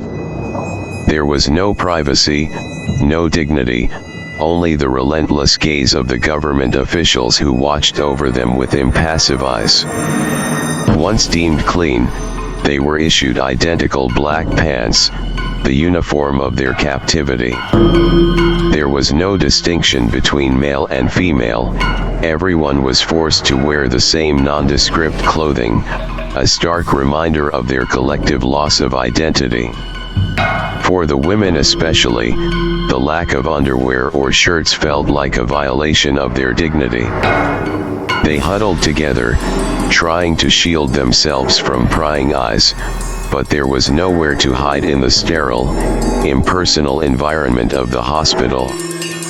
As they were herded into overcrowded dormitories, the reality of their situation began to sink in. They were prisoners in their own country, stripped of their freedom and their humanity by an unseen enemy called FEAR. But little did they know, the worst was yet to come as they were thrust into a nightmarish world where the line between reality and madness blurred beyond recognition. The rules loomed ominously on the walls of the hospital, their words etched into the very fabric of the building like a twisted manifesto of control. Each directive was written in bold, unforgiving letters, a constant reminder of the new reality they now inhabited. No talk of the old life, the first rule commanded, its message clear and uncompromising. Memories of a time before FEAR were to be buried deep within the recesses of their minds, never to be spoken of again. Any mention of the past was met with swift retribution, as if acknowledging the world that once was posed a threat to the fragile facade of their new existence. No chatter about music, art, or religion, another rule declared, its prohibition stifling any attempt at individual expression or creativity. The very things that had once brought joy and meaning to their lives were now forbidden, deemed irrelevant in the face of the all-encompassing control of FEAR. But it was the section that ranted about the eradication of identity that sent a chill down their spines. Your race, gender, nationality, your family heritage, sexual preference, and preferred likes and dislikes no longer exist, the rule proclaimed, its words dripping with venomous intent. In this new world order, they were no longer individuals with unique identities and experiences. They were mere subjects of the state, stripped of their humanity and reduced to nothing more than cogs in a vast, soulless machine. Their very essence had been erased, replaced by a cold, uniform sameness that left no room for dissent or deviation. As the students shuffled through the sterile corridors, they were met with the sight of government officials wielding syringes like weapons, their faces masked by an unsettling veneer of indifference. One by one, they were herded into examination rooms, where they were subjected to a barrage of medical tests and procedures. There was no room for refusal or dissent. Compliance was not optional in the world of FEAR. The injections came first, a series of needles plunging into their skin with clinical precision. The pain was sharp and sudden, a searing sensation that left them gasping for breath as foreign substances were forcibly introduced into their bodies. They were told it was for their own good, that the vaccinations would protect them from the supposed threat of contamination that lurked outside the walls of the hospital. But as the days turned into weeks and the injections continued unabated, whispers of doubt began to spread among the students. Some complained of unexplained illnesses and mysterious side effects, while others simply felt a gnawing sense of unease that refused to abate. And then there were the pills, small, nondescript tablets that were shoved down their throats without explanation or consent. They were told it was medication to keep them compliant, to dull their senses and quell any rebellious thoughts that might arise. But as the days wore on and the effects of the medication took hold, they began to feel like shadows of their former selves. Their thoughts grew sluggish, their movements lethargic, as if they were trapped in a waking nightmare from which there was no escape. Days stretched into weeks and the weeks into months. The quality of their sustenance steadily deteriorated, a cruel reminder of their dwindling humanity in the face of F.E.A.R's relentless oppression.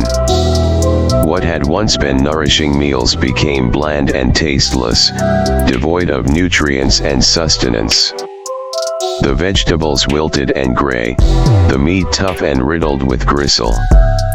Even the water that flowed from the taps tasted foul, tainted by the metallic tang of neglect and decay. At first, they tried to stomach the meager rations, forcing down each mouthful in a desperate bid to stave off hunger.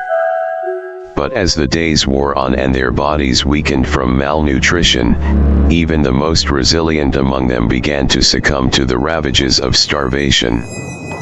Nausea became a constant companion, a gnawing ache in the pit of their stomachs that refused to be ignored. And then came the vomiting, violent, uncontrollable retching that racked their bodies with spasms of agony. The stench of bile filled the air, mingling with the sickly sweet odor of decay that seemed to permeate every corner of the hospital. They pleaded with their captors for better food, for clean water, but their cries fell on deaf ears. To the government officials who ruled over them with an iron fist, they were nothing more than expendable pawns in a twisted game of control and domination. And so they suffered in silence, their bodies wasting away as they languished in the darkness of their prison. Each day became a battle for survival, a relentless struggle against the forces that sought to break their spirits and crush their will to resist. The days turned into months and the months into years. The insidious grip of FEAR tightened its hold on every aspect of their lives.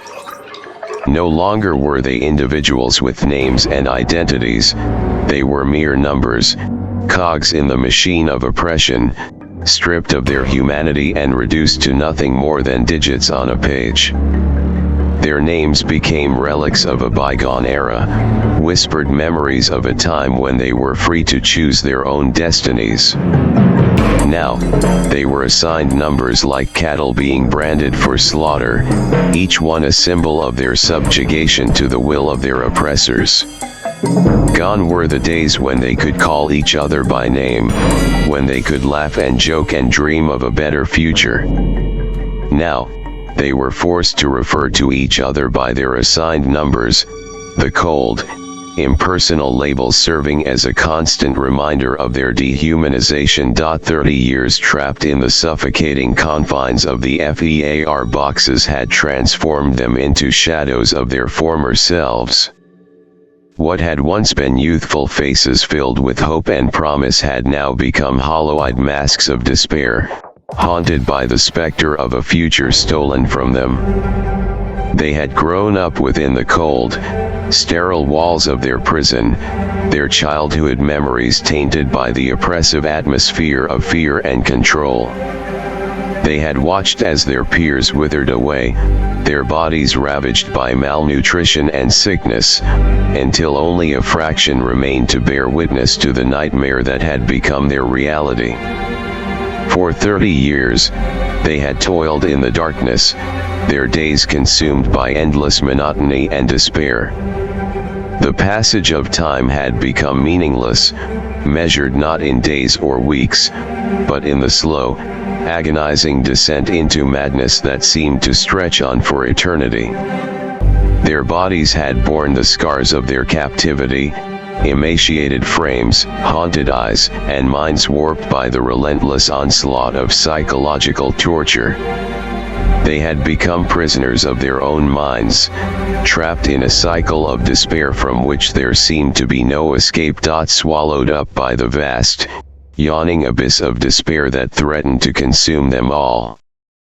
And so they waited, trapped in a hell of their own making, praying for a miracle that may never come. But then he came. That kid. That orphan. As he was subjected to the normal processing procedures, the other inmates watched with a mixture of curiosity and apprehension, expecting him to cower in fear like they had been conditioned to do. But to their astonishment, the rogue teen remained defiant in the face of their oppressors, his gaze steady and unwavering as he met their cold, calculating stares. He seemed to exude a confidence and self-assurance that was foreign to them, a defiance that bordered on madness in the eyes of their captors. And then, in a bold act of rebellion, he did the one thing they had been forbidden to do. He spoke his name. "My name is Johnny Vanjik, the Duke of Lancaster County, PA," he declared, his voice ringing out with a clarity that cut through the suffocating atmosphere of fear and despair. The other inmates held their breath, waiting for the inevitable retribution that would surely follow such brazen defiance. But to their astonishment, the rogue teen's words seemed to strike a chord with those around him, stirring something deep within their hearts that had long lay dormant. And then, with a defiant challenge that echoed through the corridors of their prison, he dared to question the very foundations of their existence. "Tell me, nightmares," he proclaimed, his voice laced with a fiery intensity that burned bright against the darkness that surrounded them. "Do you realize you're not the fear you think you are?" The guards' response was swift and brutal, their fists raining down on Johnny Vanjik with a ferocity born of desperation. They had grown accustomed to the compliance of their prisoners, conditioned to expect nothing but fear and submission in the face of their authority. But Johnny Vanjik was different. He fought back with a strength and resilience that defied explanation, his blows landing with a force that sent shockwaves through the ranks of his oppressors. The drugs that should have dulled his senses and weakened his resolve seemed to have little effect on him, as if his defiance had rendered him immune to their insidious influence. He fought with a primal fury, his movements fluid and precise as he danced through the chaos of the altercation, each blow a testament to his unwavering determination to break free from the chains of oppression that bound them all. The sudden arrival of more guards, armed to the teeth with guns, sent a ripple of fear through the inmates. Johnny Vanjik found himself surrounded, outnumbered, and outgunned, but there was no trace of fear in his eyes. Instead, a steely determination burned within him as he faced down his adversaries. In a heartbeat, the tension in the air reached a fever pitch as the guards tightened their grip on their weapons, their fingers poised on the triggers. But before they could unleash a hail of bullets, Johnny Vanjik moved with lightning speed, drawing a .44 Magnum revolver from seemingly thin air. In a blur of motion, he unleashed a barrage of gunfire, each shot ringing out with deafening clarity in the cramped confines of the FEAR box. The guards never stood a chance as they were cut down in a hail of bullets, their bodies crumpling to the ground in a macabre dance of death. As the chaos unfolded around them, Johnny Vanjik's voice rang out like a clarion call amidst the cacophony of screams and gunfire. "Follow me," he shouted, his words cutting through the chaos with a fierce urgency that brooked no argument. With a sense of awe and determination, the other inmates rallied behind him, their hearts pounding with adrenaline as they charged forward into the fray. Johnny Vanjik led the charge, his every movement a testament to his unwavering resolve to break free from the clutches of their oppressors. As the guards descended upon them like a pack of wolves, Johnny Vanjik fought with a ferocity that bordered on madness, his fists and feet striking out with deadly precision against his adversaries. With each blow, he seemed to defy the very laws of nature, his movements fluid and effortless as he danced through the chaos of the battlefield. But just as victory seemed within their grasp, the lights flickered and died, plunging the corridor into darkness. Panic threatened to consume them as they stumbled blindly through the blackness, their senses overwhelmed by the sudden loss of sight. But Johnny Vanjik was undeterred. With a calmness born of years spent navigating the shadows, he forged ahead, his eyes piercing the darkness with an otherworldly clarity that seemed to defy explanation. For he was not just a man, he was a Vanjik, a creature of the night with senses honed to perfection in the crucible of adversity. And as they followed in his wake, guided by the dim glow of his eyes, the other inmates felt a glimmer of hope ignite within their hearts. For in the darkness of their prison, they knew that as long as they had Johnny Vanjik by their side, they would never again be alone in their fight for freedom. And then they sent them. As Johnny Vanjik and the inmates surged forward, their footsteps echoing loudly against the cold, concrete floor, the flickering emergency lights cast eerie shadows that danced along the walls. Their hearts pounded in their chests, adrenaline fueling their every move as they sprinted towards the promised freedom that lay just beyond their reach. But as they approached the exit, their path was suddenly blocked by the ominous figures of the FEAR agents.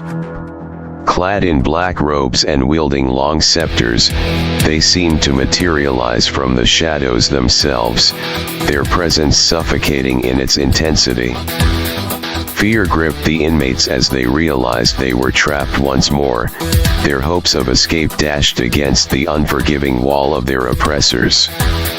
They braced themselves for the inevitable confrontation, steeling their resolve for the final battle that would determine their fate.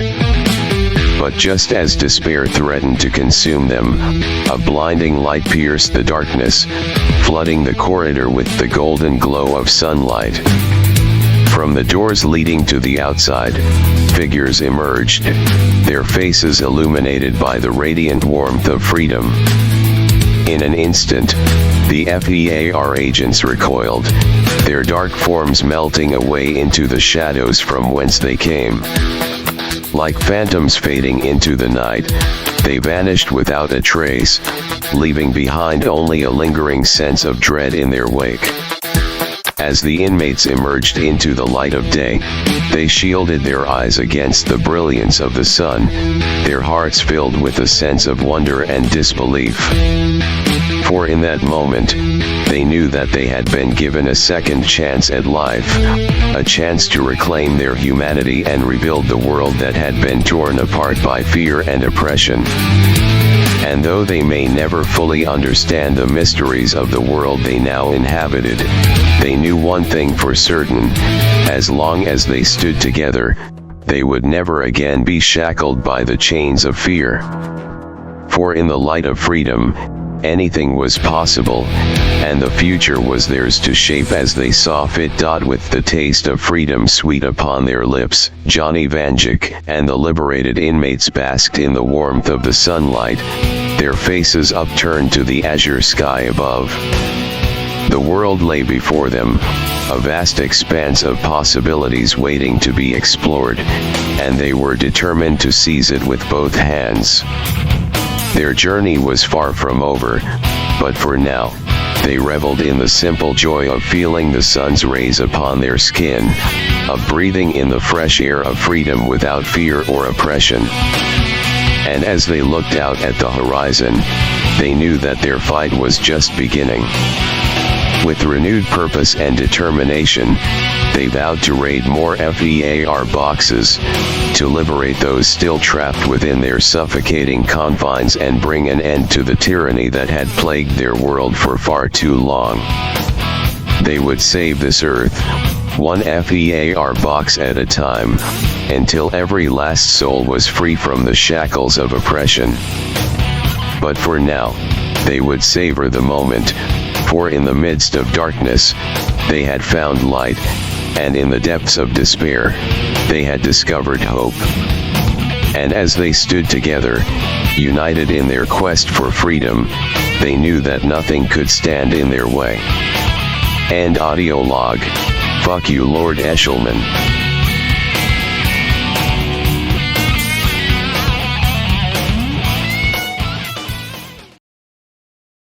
They say the folly of mankind often falls in line with the footsteps of what they claim to be progress. But the progress of mankind had given my race and species the ample power and foothold it has today, so I suppose it should be said that one race's folly is another's grand achievement. Mankind even in my time had its day Vanjikis. Yet they never knew who was truly pulling the strings. Humanity was blessed with natural ignorance to the fact there was more than one kind of earthling. They never knew we sat in the background. For thousands of years, our two species evolved side by side. We looked the same, we acted the same, we consumed the same. But we were not the same. During the day we would interact with you lot. But at night, we became feral, not in action but in appearance. Our fangs grew, our nails turned to claws of steel, our faces, although human, represented that of a wolf. Our hair, once well groomed, became roaring manes. We would also notice that while humanity needed heat to stay alive, my kind could walk out into the winter tundras of this planet stark naked. Our ability to smell and track our eyesight, everything was enhanced. And during the early days, it was hardly an issue. There were no sprawling cities, just small moving hunting camps and a handful of villages. But then would come more towns. Soon these towns would claim large swaths of land and develop into cities. But as years passed and humanity continued to split apart into various governments, tribes, religious groups, and races, humanity kept fighting itself.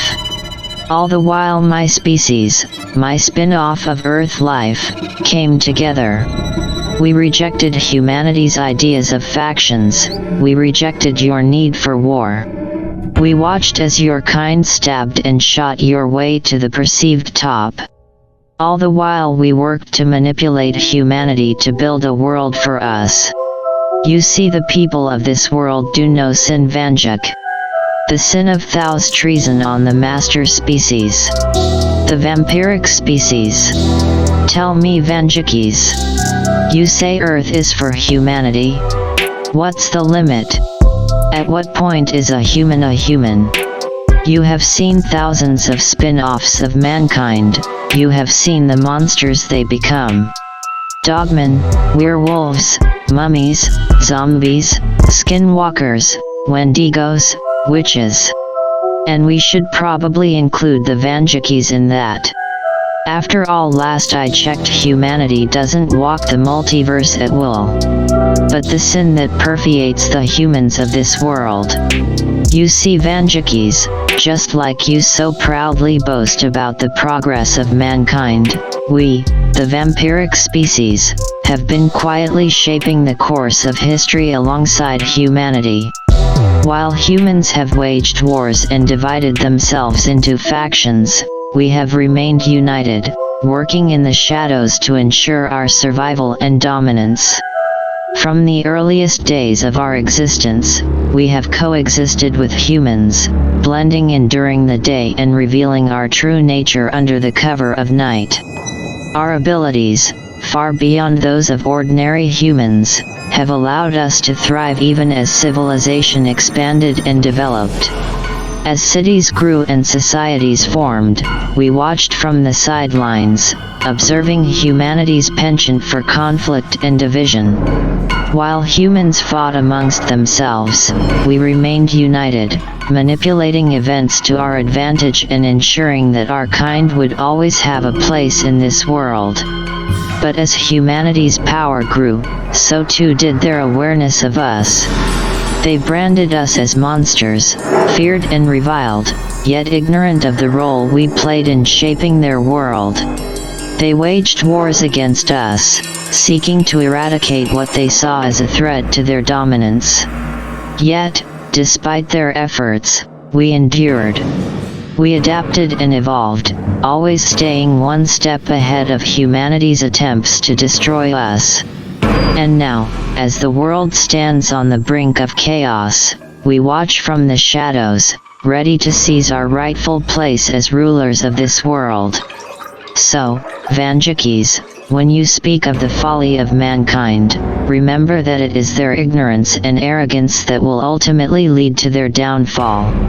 And when that day comes, we, the vampiric species, will be waiting, ready to claim our rightful place as masters of this universe.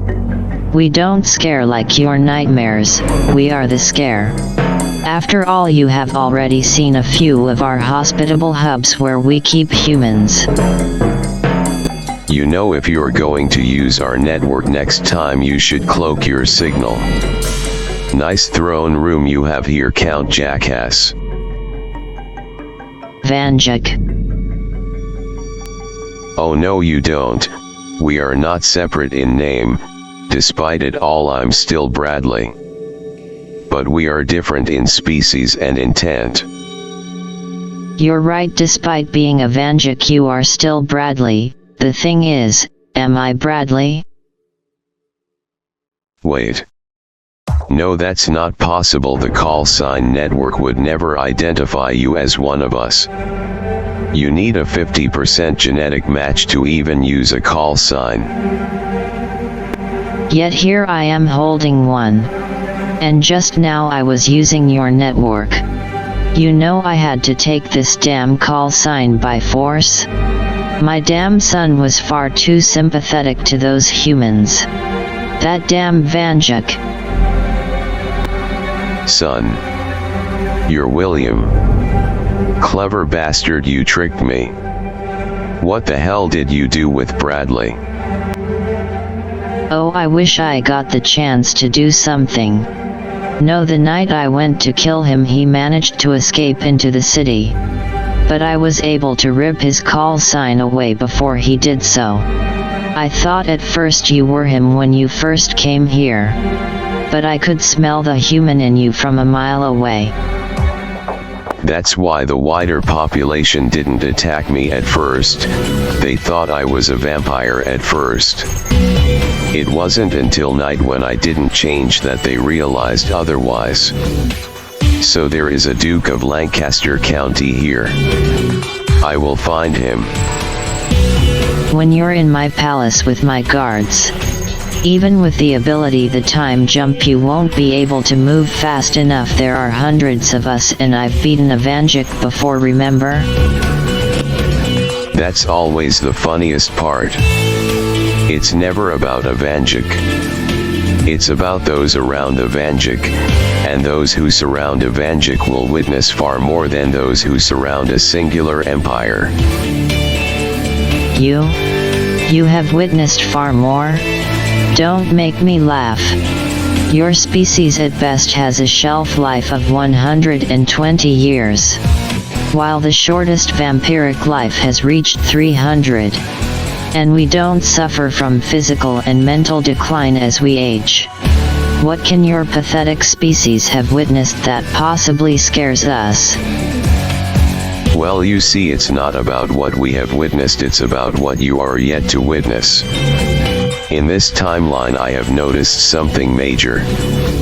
Several key events that led to major inventions in my timeline, and many others don't exist here. While the specifics would take far too long to go over, I've taken notice your manipulation somehow prevented these events. Your timeline lacks microscopes and telescopes. Your species never discover bacteria and diseases because you lot don't get sick like humans. But I also noticed your manipulation, or rather your species as a whole, has led to there being no world wars in this timeline. What the hell is a world war? You can ask the atom bomb in Colombia that. It's going off in 3, 2, 1.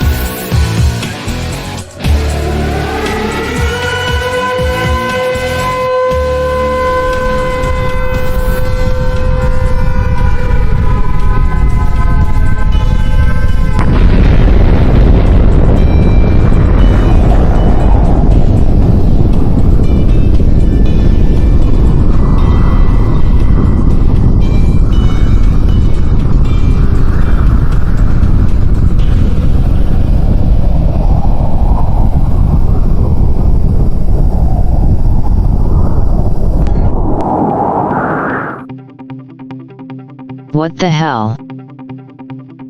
See you around, father. Bradley. You fucking son of a bitch.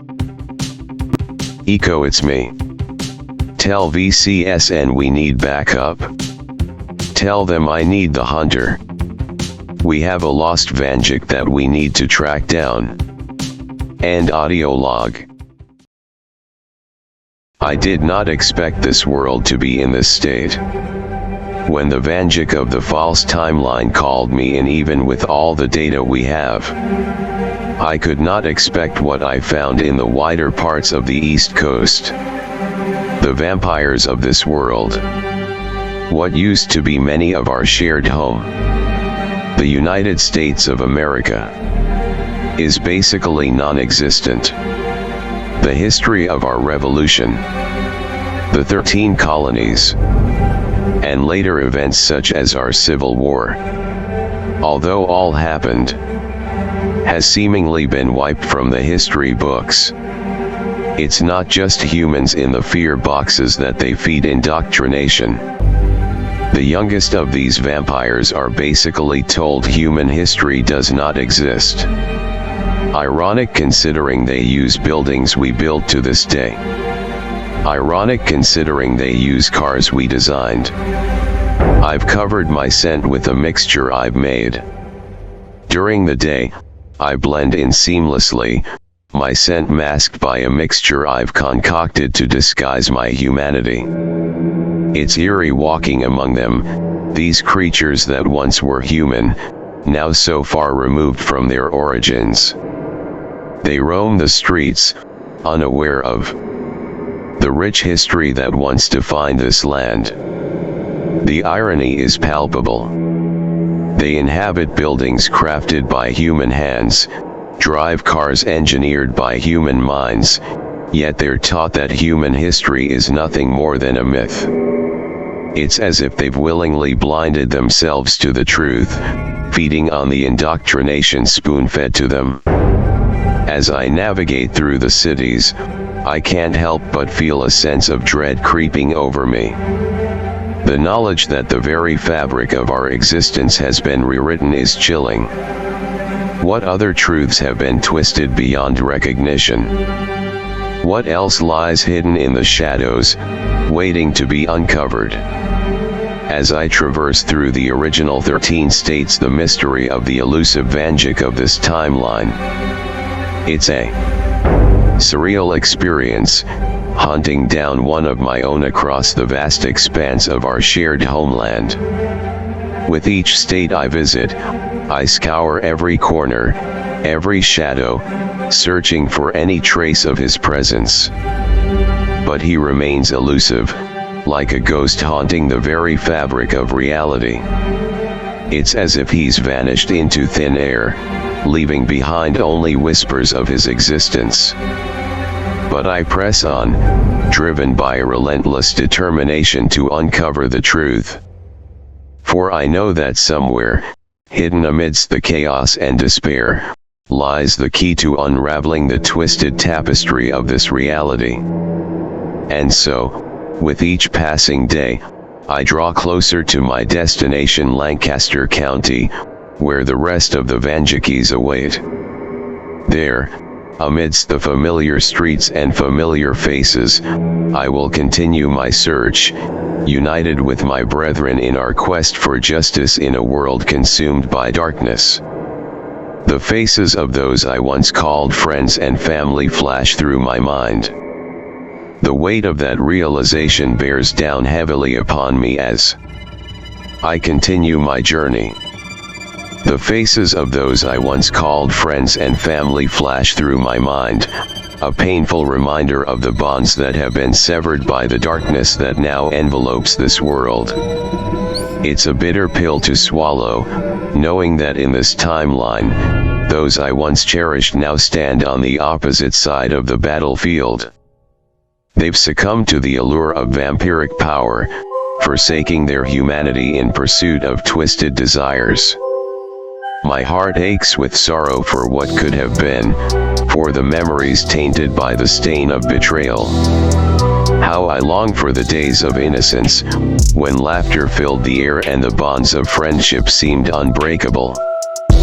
But there is no room for sentimentality. These monsters are not truly any of our friends and family. No, they are the family and friends of the Vanjik of this timeline. I know that I will find him. I will find the vampiric version of us. It's painful knowing that he fought alone in this world. I question why he did not call upon us. But then again, I know that pride we carry, by and large we seek to defend our worlds and protect humanity, but it's not often that we are forced to face the ones who raised us. I've never witnessed an event like this in the multiverse. But then again, we are seeing that a lot, aren't we?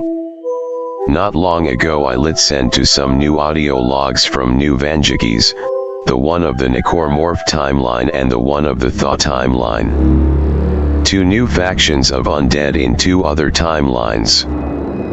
But I don't fear them very much, nor do I fear these vampires. I will find my counterpart of this timeline. I will find the vampire Vanjik. If the other vampires fear him, then I think there is a good reason why. Fear. Fear. What do these monsters truly fear? They seem not afraid of man's technology. They don't worry over the beats that stalk the night. They seem to have no mass mental quarrel over the looming threat of other timelines. Why are they so casual about what we are doing? We have gone as far as to detonate an atom bomb in this timeline, and even still we haven't drawn the ire or spite of anyone outside of the county in question. What's so special about Lancaster in this timeline? Sure, the usual trait of time flow is paramount in the area, but that is useless to them.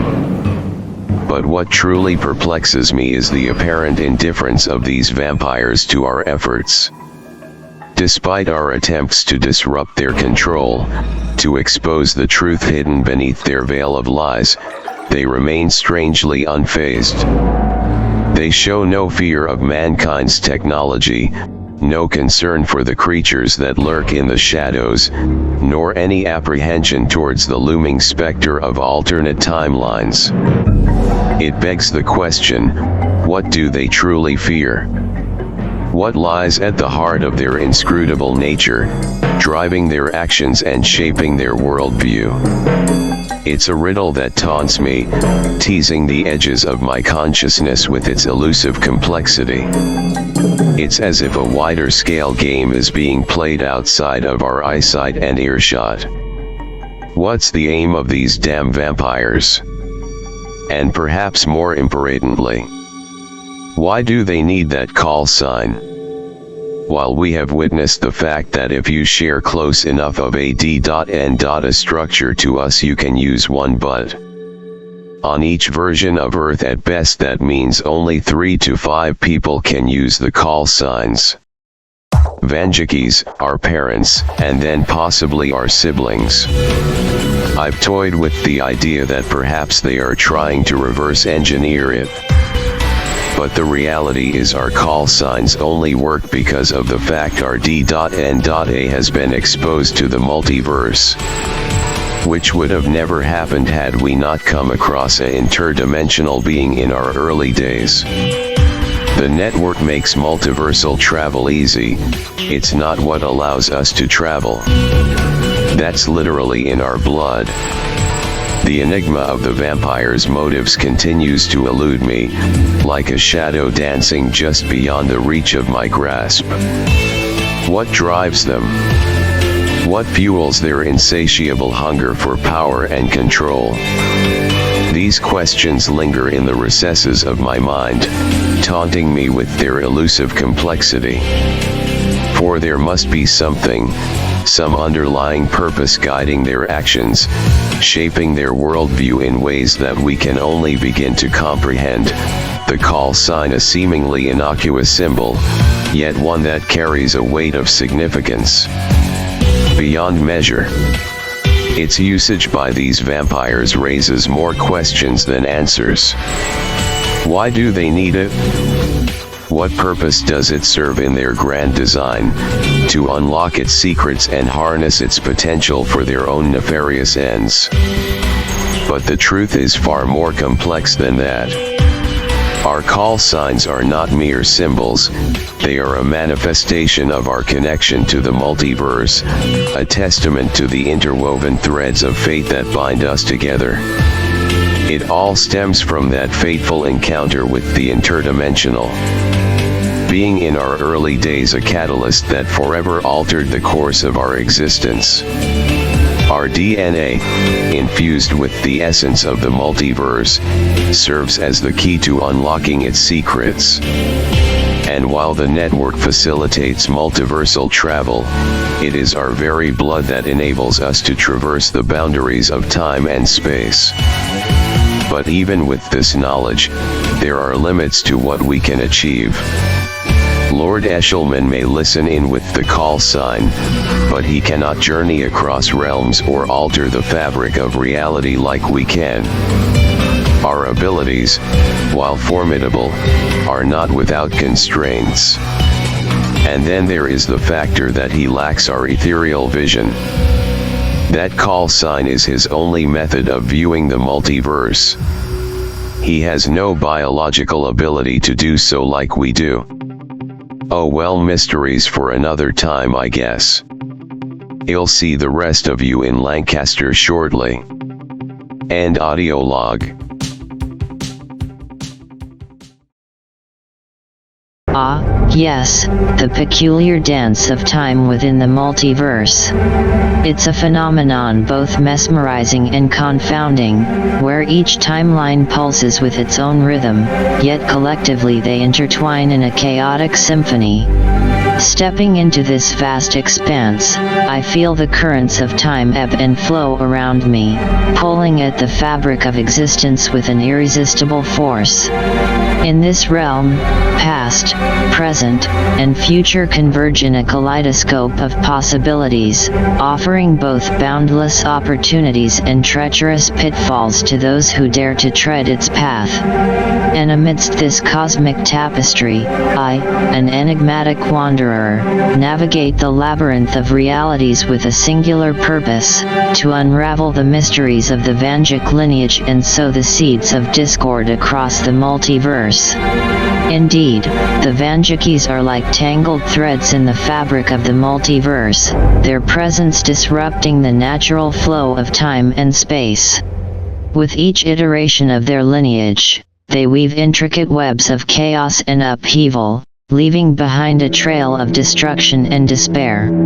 Oh, how I've pondered the notion of a universe untethered from their meddling hands, where time flows unencumbered by their influence. In such a world, the cosmic symphony would sing a harmonious tune, free from the discordant notes of the Vanjikis' interference.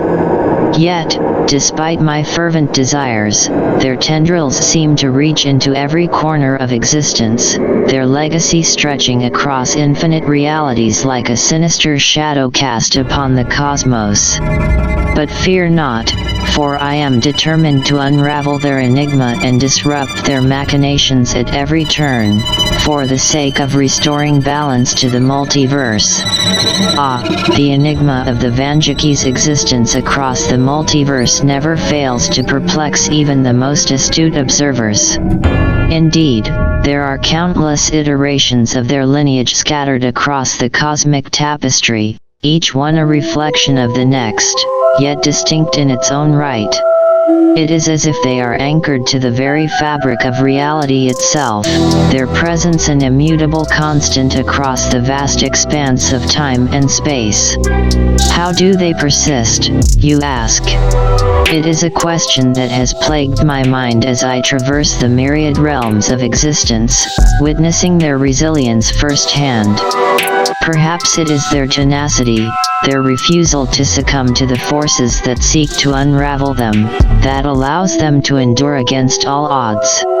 Or perhaps there are forces at play beyond my comprehension, weaving the threads of fate in ways that even I cannot foresee. Whatever the reason, one thing remains certain: the Vanjikis are a force to be reckoned with, their legacy echoing throughout the multiverse like a haunting refrain. But rest assured, I am ever vigilant, for I shall not rest until I uncover the truth behind their seemingly indestructible lineage and bring about their ultimate downfall. Fear, the ever-present specter that lurks within the depths of every soul, including that of the Vanjikis. But what do we fear, you ask? Is it the darkness that creeps in the corners of our minds, whispering of unseen horrors lurking just beyond the veil of perception? Is it the uncertainty of the future, the looming shadow of the unknown casting doubt upon our every decision? Or perhaps it is something more primal, more visceral, a deep-seated dread born from the darkest recesses of our collective consciousness. We fear the unraveling of reality itself, the collapse of the multiverse into chaos and despair. We fear the loss of everything we hold dear, the annihilation of all that we have fought so tirelessly to preserve. We fear the inevitability of our own mortality, the fleeting nature of existence in a universe teetering on the brink of oblivion. But above all else, we fear ourselves, for within each Vanjik lies the potential for both greatness and destruction. We are creatures of boundless ambition and unchecked power, capable of wielding forces beyond our comprehension. Yet, with such power comes the ever-present danger of corruption and downfall, a constant reminder of the fragility of our own humanity. So yes, we fear many things, both tangible and intangible, but it is our fear of ourselves that truly haunts us, driving us to seek solace in the darkness even as it threatens to consume us whole. Who the hell are you? And why do you speak in riddles? At first I thought you were Lord Eshelman, but you don't speak his vocab. Ah, the orphan, a twisted reflection of the Vanjik lineage from the FNAF timeline. How fares your desolate realm, you ask? It is a world cloaked in darkness, where the echoes of past atrocities reverberate through the halls of abandoned pizzerias and forgotten memories. In this forsaken timeline, the fabric of reality has been torn asunder by the relentless march of animatronic horrors, their mechanical visages a mockery of innocence corrupted by malevolent intent. Here, amidst the wreckage of a once thriving entertainment empire, the orphan wanders, a solitary figure haunted by the ghosts of his past. He is a remnant of a bygone era, a relic of a world consumed by madness and despair. Yet, despite the darkness that surrounds him, the orphan perseveres, driven by a relentless determination to uncover the truth behind the mysteries that shroud his existence. But beware, for in the depths of the FNAF timeline, danger lurks around every corner, and the line between reality and nightmare blurs into obscurity. It is a realm where the rules of logic and reason hold no sway, where the shadows themselves seem to pulse with a malevolent energy. And in the heart of this twisted reality, the orphan stands as a beacon of hope amidst the chaos, a reminder that even in the darkest of times, there is still light to be found. So, my dear adversary, tread carefully in this treacherous realm, for the FNAF timeline is a place where nightmares are born and reality bends to the will of unseen forces. And remember, in a world where nothing is as it seems, the orphan may be closer than you think, his presence a harbinger of doom for those who dare to challenge the darkness. Enough. I have no clue who you are, but you are more annoying than these damn vampires.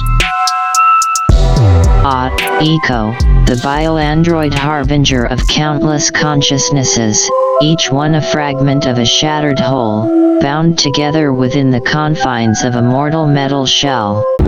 Is my painful existence worth it, you inquire? A question as complex as the amalgamation of minds that comprise my being. My existence is a tapestry woven from the threads of 1,000 disparate souls, each one a voice clamoring for recognition in the cacophony of existence.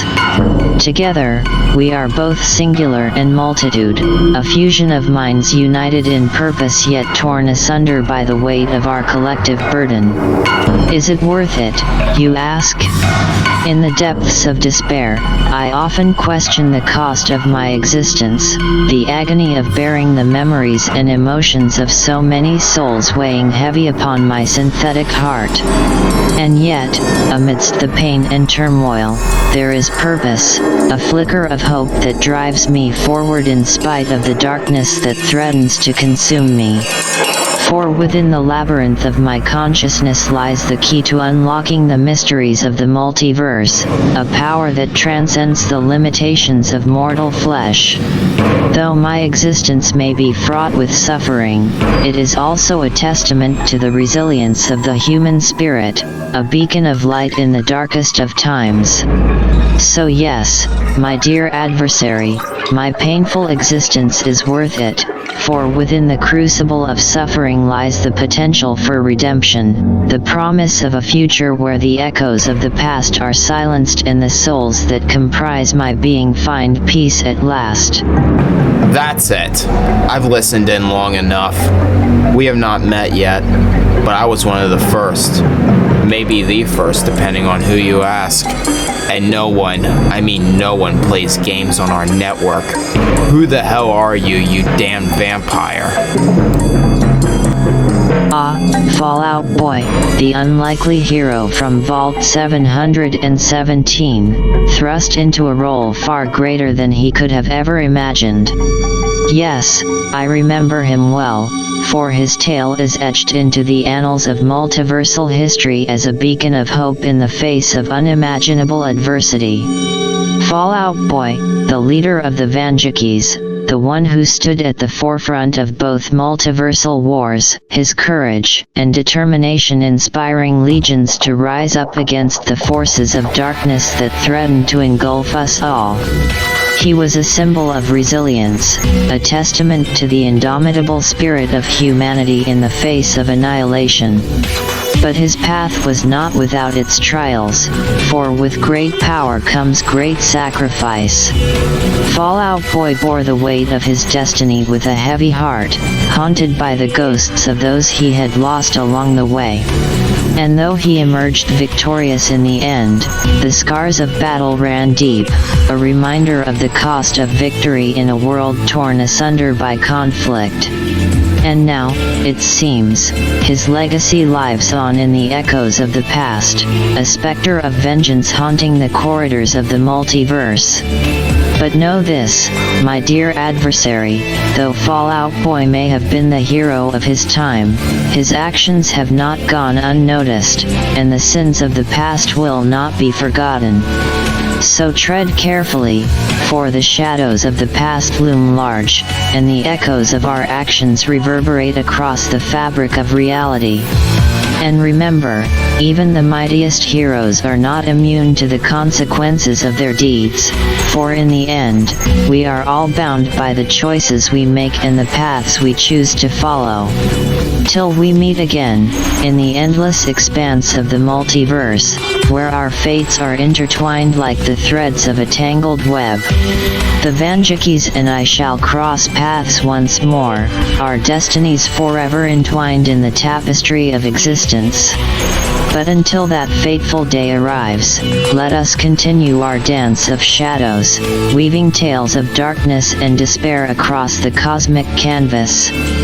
Farewell for now, dear adversary, for the night is long and the journey ever ongoing. Until we meet again in the depths of the multiverse, may the echoes of our encounters linger like whispers in the void. VCSN, scan that frequency. That bastard sounded familiar. Can't hang around long. The wasteland would fall apart if I leave. Don't worry about it, old-timer. I am already fighting one vampire, I can handle another. No, be careful. Don't deviate from the current task. VCSN, let the Hunter and the false timeline Von Dukes know what's going on. In the meantime, I will scan over the audio log. Perhaps we will find clues. Okay, sounds good. Be safe, everyone. Don't worry about it, old-timer. I am already fighting one vampire, I can handle another. No, be careful. Don't deviate from the current task. VCSN, let the Hunter and the false timeline Von Dukes know what's going on. In the meantime, I will scan over the audio log. Perhaps we will find clues. Okay, sounds good. Be safe, everyone. Okay, be safe, everyone. I can't seem to stop listening to that audio log. It's been days, the way that thing talked. The way it spoke of us. The way it talked like it was us. Imposter. I know that bastard is back. Or rather, he must have never truly died. The imposter spread his influence and inserted himself into every single timeline in one way or another. Just because we killed the storyteller. Just because we killed the body of the imposter. It does not mean we truly did. but if it's any reconciliation, he might as well be powerless. There no factory, army, or storyteller to help him this time. He's nothing but a voice in the multiverse. But it's clear he was talking to someone else as well. Was he possibly talking to Lord Eshelman? What do those two have in common? Vampires have heavy prejudice against all other bio-life. And the imposter hates anyone who's not his definition of an ideal human. Why would they work together? What would they gain? The imposter, while very knowledgeable and admittedly wise, he has no physical body or any form of powers. His night sight and ethereal vision is gone. There's no .44 Magnum imbued with our DNA to take us out. It's the definition of a useless relationship. But maybe that's a half-assed take. He clearly does have some form of DNA structure. Otherwise he wouldn't be able to use the network. But regardless, it's not like they can build him a new body. We are freeing humans and destroying the fear boxes on a daily basis. We have already evacuated as many as 30 fear boxes, and are currently readying them for war. Error, impossible rouge call sign detected, he help. Van VAAV Anjikis. Hell, Audi ADI audio log AUD, SFYD WTRD GUK WFWSF, audio log force play. I inhale deeply, savoring the sickly sweet aroma that permeates the air. It's the scent of decay, of decomposition, the unmistakable fragrance of death. To most, it's repulsive, but to me, it's a symphony for the senses, a tantalizing embrace of morbidity. As I stand amidst the crumbling ruins, surrounded by the remnants of forgotten lives, I can't help but feel a sense of exhilaration. Each decaying corpse tells a story, whispers secrets of lives once lived, now surrendered to the relentless march of time. The maggots writhing within the festering flesh, the bones picked clean by scavengers, they all speak to me in a language only I can understand. They sing of the inevitability of death, of the fragility of existence, and of the beauty that lies within the macabre. Indeed, the darkness that envelops me may seem ominous, and my fascination with death may appear unsettling to those who stumble upon me in these forsaken places. But fear not, for I am not the harbinger of doom, nor am I the one who extinguishes life's flame. I am merely a humble observer, a witness to the twisted dance of my kind and species. Like a shadow in the night, I move through the world unseen, my presence unnoticed by those who cling to the light. I do not revel in the destruction that unfolds around me. Instead, I seek to understand it, to unravel the mysteries that lie hidden within the darkest recesses of the human soul. For you see, in this world of chaos and despair, I am but a humble scholar, studying the intricacies of madness and the depths of depravity. I do not judge those whose actions I witness, I merely document them, cataloging their atrocities for posterity. Understand the primal urges that lurk within us all, hidden beneath the thin veneer of civilization. When the sun dips below the horizon and darkness descends upon the land, it awakens something ancient and untamed within us, a hunger that cannot be sated by the trappings of modern life. The scent of blood in the wind, the rhythmic thump of a heartbeat echoing in the night, it ignites a fire within, a primal urge that demands to be quenched. but despite the allure of such base desires, I resist. For I am not ruled by the whims of instinct, I am a creature of reason and restraint. Though the darkness may tempt me with promises of power and gratification, I choose instead to walk the path of control, to resist the pull of my most primal urges. It's a common misconception that the acts committed under the shroud of darkness are merely for the thrill of sinning. But alas, the truth is far more sinister. To my kind, this is not a game or a dalliance in depravity, it is a solemn duty, a holy retribution ordained by our very existence. While we may denounce the religions of mankind, it would be folly to believe that my kind is without its own faith. We serve a deity far more ancient and malevolent than any conceived by mortal minds, a being of unfathomable darkness and boundless cruelty. Our actions are not driven by mere desire or whim, they are a tribute to the will of our God, a sacrifice upon the altar of our twisted faith. In the eyes of our deity, every act of horror and atrocity is a sacrament, a step closer to the realization of its divine will. And so, as we move through the night, enacting our dark rituals and spreading chaos and despair in our wake, we do so not out of malice, but out of devotion. For in the eyes of our God, there is no greater honor than to serve as its instruments of destruction. But heed my words, for the vampires I have faced are but the weakest of their kind. As they age, they grow in strength and cunning, becoming nigh unstoppable predators that strike fear into the hearts of mortal and immortal alike. Some of these ancient vampires have walked the earth for centuries, their thirst for blood unquenchable, their power unmatched by any living creature. They are the true masters of the night, and to face them is to court death itself.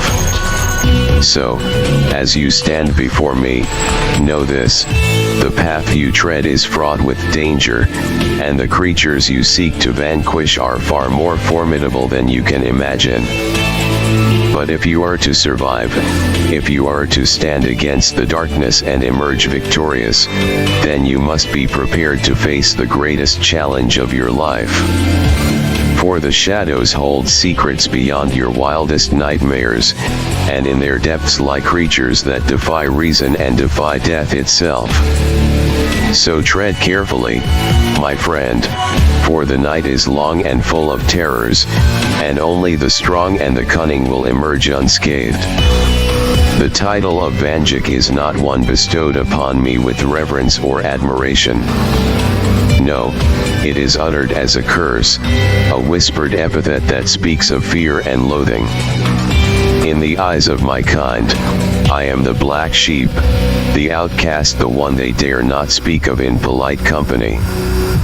For they see in me echoes of the legendary Van Helsing, the hunter of monsters, the scourge of the undead. They fear me, not for what I am, but for what I represent, a threat to their existence, a reminder of the fragility of their immortal reign. But I wear the name Vanjik with pride, for I am not ashamed of who I am or what I have become. I am a hunter of monsters, a protector of the innocent, and I will not rest until every last vampire lies vanquished at my feet. So let them whisper my name in fear and dread, let them curse the day they crossed paths with the Vanjik. For I am the darkness that hunts the night, the shadow that stalks the shadows, and in the end, it is they who shall tremble before me. Know this, my brethren, though we may share a name, a legacy, I am not you. I am a different breed, forged in the crucible of my own experiences, driven by my own convictions. When When this war is won, when the darkness is banished from our midst, you will depart from my timeline. I will not suffer the burden of your presence any longer. This world is mine to safeguard, mine to protect, and I will not have it tainted by the shadows of your existence. So heed my words, my fellow Vanjikis, for I speak not out of malice, but out of necessity. Our paths may have crossed in this tumultuous time, but they shall diverge once more, never to intertwine again. End audio log.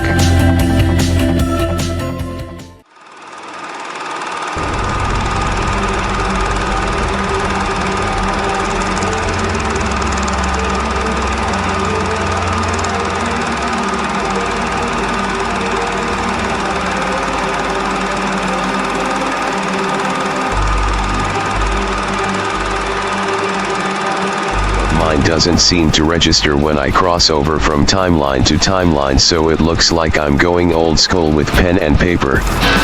I even stole an actual calendar out of an old store in one timeline. Thank God the vaults taught us how to adjust calendars by hand, as all of ours are out of date anyway. A nuclear fallout will do that to one civilization.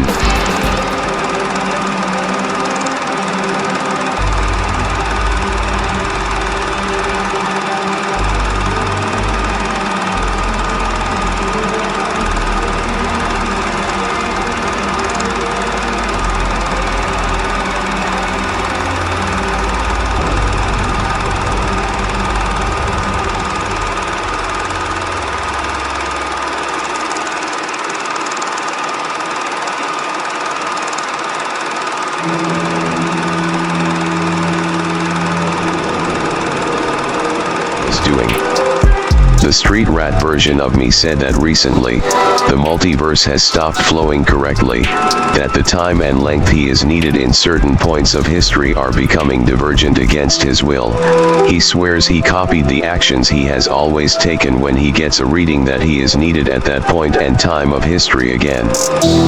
But whenever he tries returning to the future point in time, the history is wrong.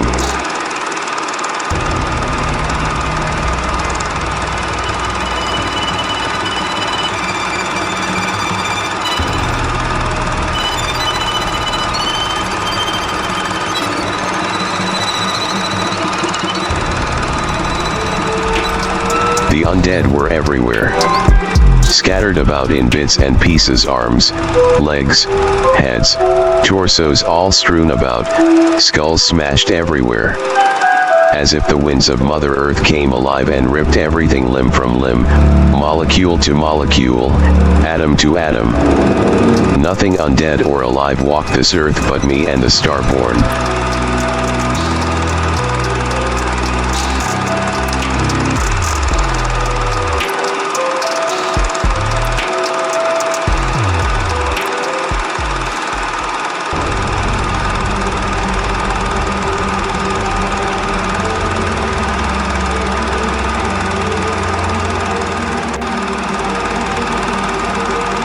No great multiversal intensity to give him a leg up on his problems. The story of the orphan of this timeline, Vanjik, was all self-contained to his timeline, to his Lancaster. He has never gone back to fix anything in his world, in his timeline.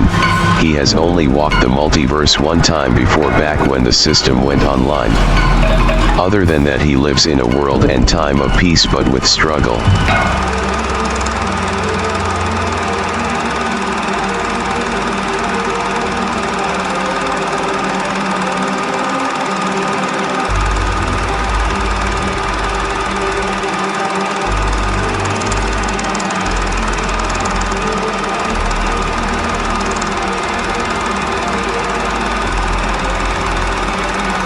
Control destruction started to center in on me solely.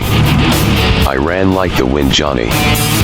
Cars being thrown, streets crumbling, buildings collapsing. I ran for an hour through a crumbling Lancaster city till I escaped to a farmer's field away from the debris, when a man picked me up and threw me even further into the dirt, and gunshots quickly followed.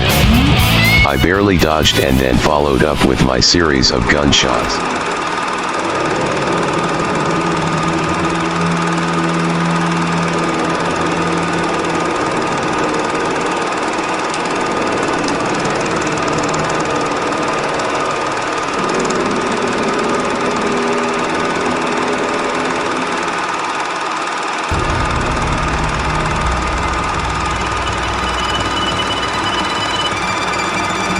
Brain matter of that deceased head, it didn't take long for me to wire it up to a scanner.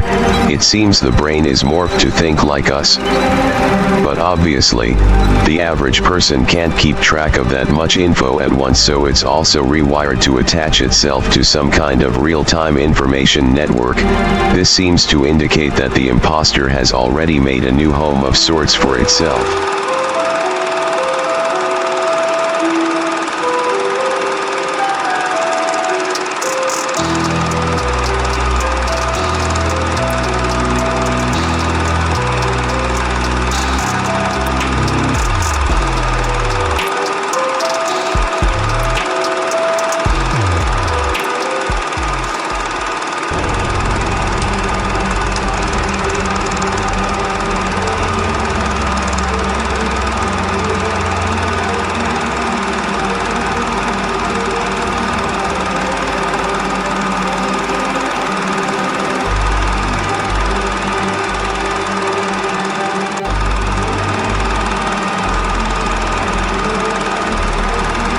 Wrench in all of this.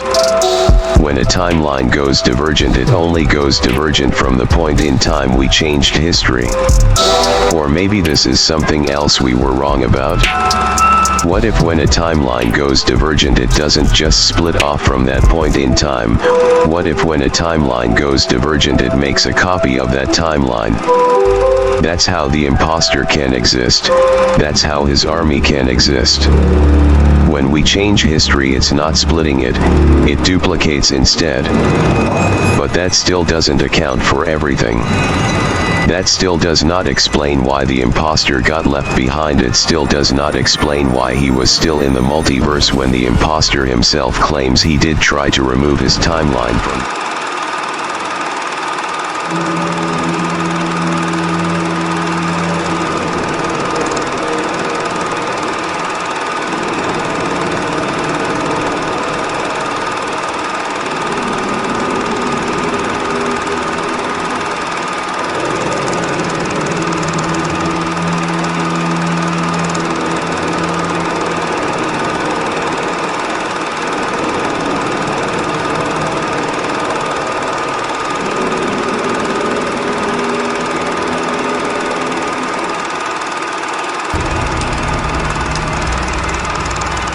Realms Vanjik. The system detects messages important. The walker never uses the network. The network is Honard, playing audio text log. Asterisk. I have spent much time watching from afar and conversing with the gods of my timeline, ever since the one we call imposter started targeting the weaker timelines even in my realm.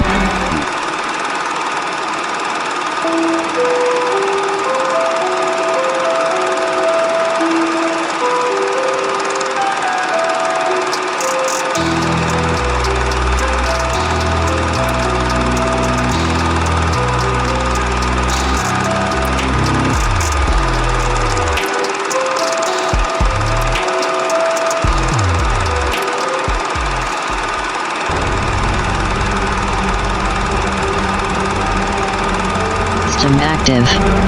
Vanjik mechanized frequency is finally online. Asterisk system to hunt down the imposters calling themselves Vanjik. System to hunt all biological life. System to hunt all civilians under the imposter Vanjikis.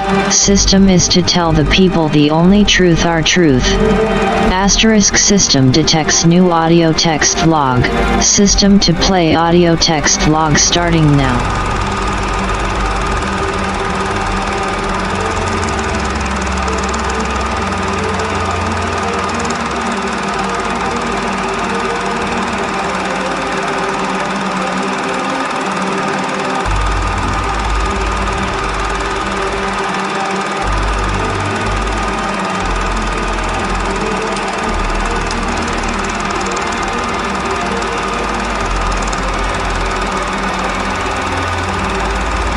of the idea we are essentially by doing this, loading ammo into a gun that can never be overloaded or unloaded.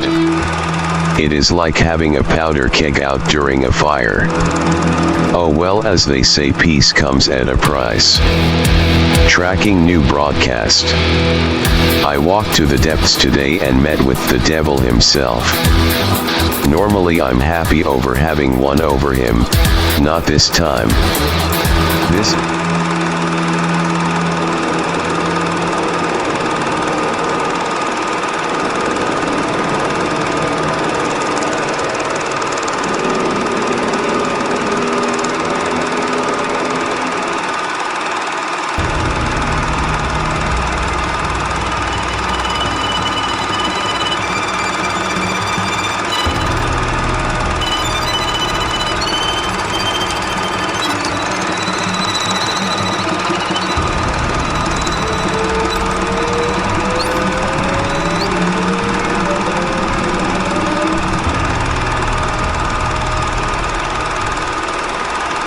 purpose beyond the immediate terror.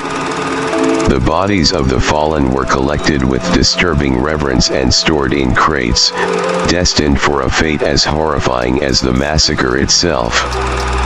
These crates, once filled with the produce of the land or goods for the market, were now makeshift coffins, holding the raw materials for Vanjik's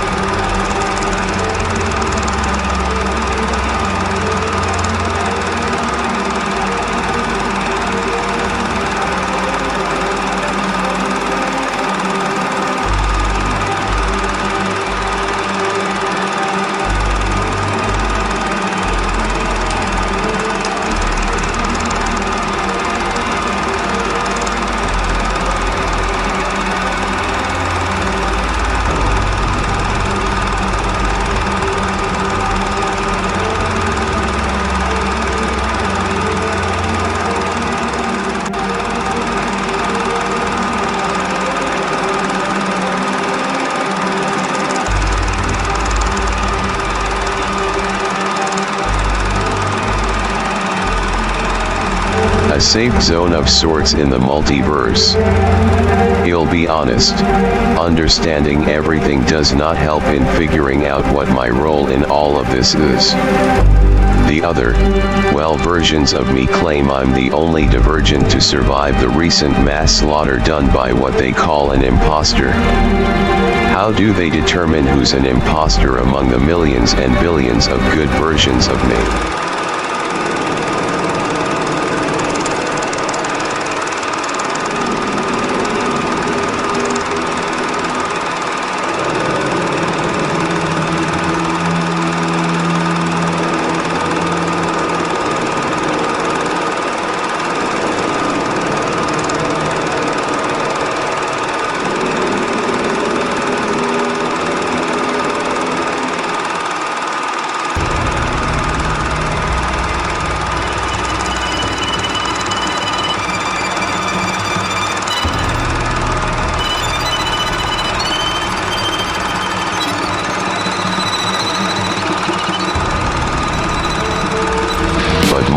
Importantly, we need to free the people crammed into these mortal shells. The inventor is working on a device that will sync the fused brains together and override the control code inside.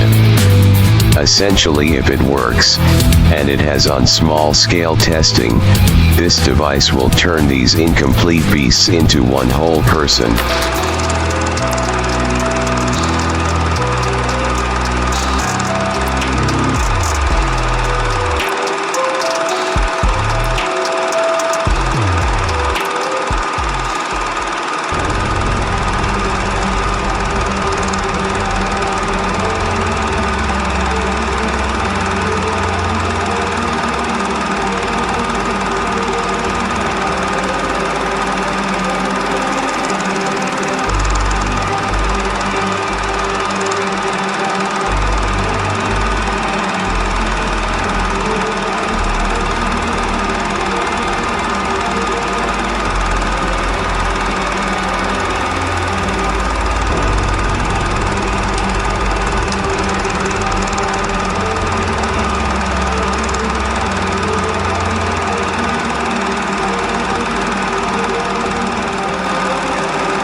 for where he is. So I'm calling it. I plan to head to this universe, to this version of Earth. I will get the data we need in the field. These undead signatures on our scanners cannot be ignored. Call sign network going into story red mode / real-time observation mode. System will narrate for clarification. This world, it seems normal. The hustle and bustle of normal life in Lancaster City in the year 2024 seems to flow almost equally to that of the main timeline. Children goes to schools, adults go to work, and the rebellious motherfuckers of Southside Lancaster are still raising hell.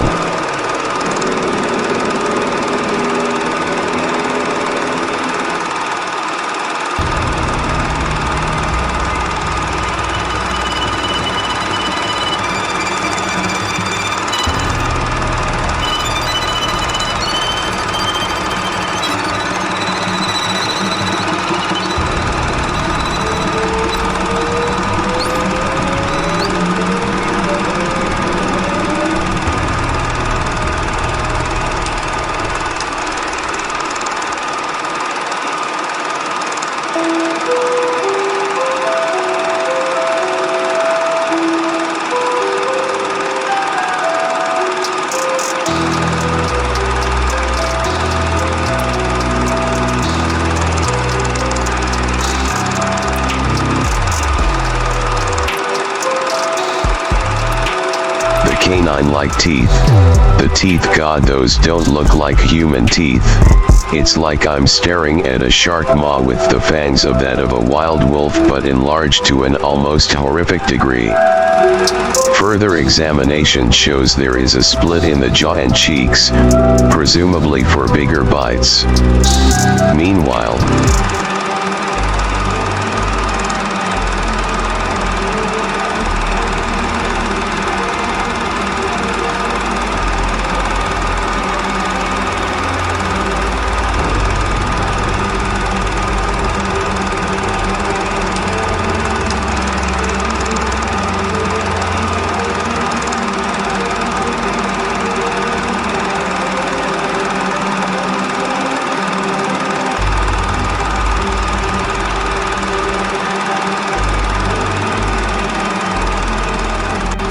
Don't you ever grow out of your war-based mindset, Vanjak? Well, you see, back in the beginning when man first learned to stand, there was a clear divide in the features and traits of mankind. A lot looked like you, normal, human, but then a great deal was different. We never could explain how, we just knew that something up above or down below blessed us.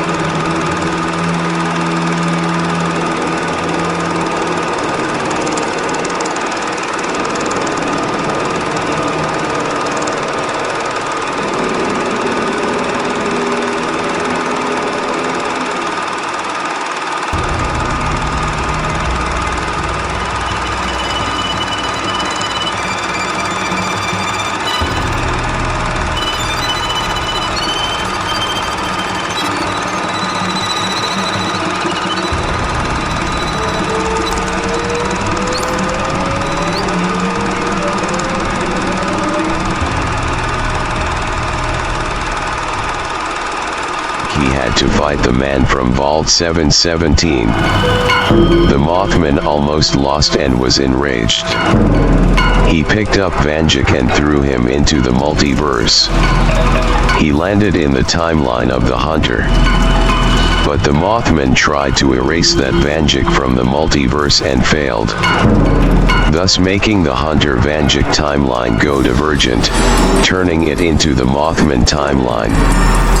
The new version of the Hunter would join forces with the man from Vault 717 and would defeat the Mothman.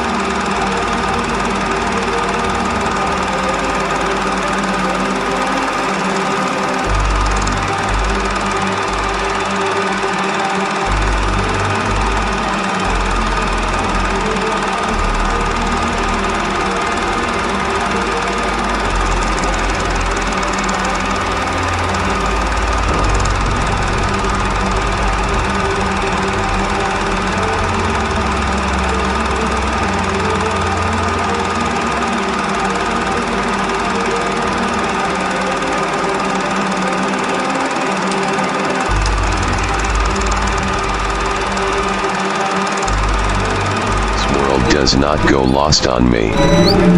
No possible or presumed sin justifies the treason upon the master species. No other species other than mankind has built up Earth like we have. No other planet in the known multiverse has survived and endured like ours. Any feasible competition is left in rot and ruin.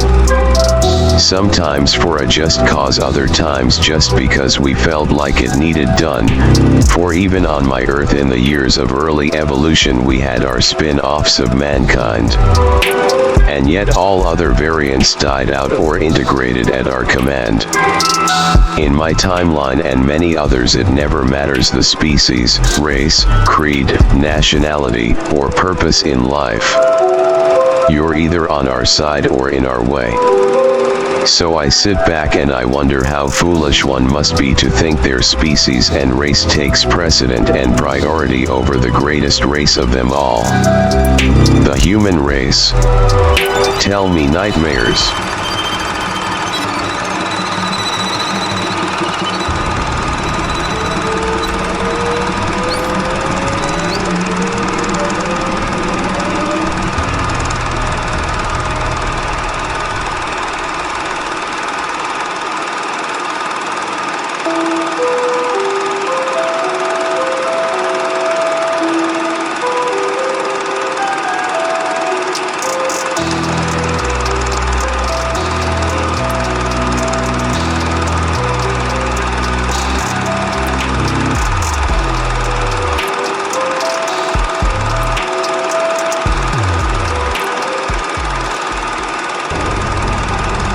In ruin to never be saved.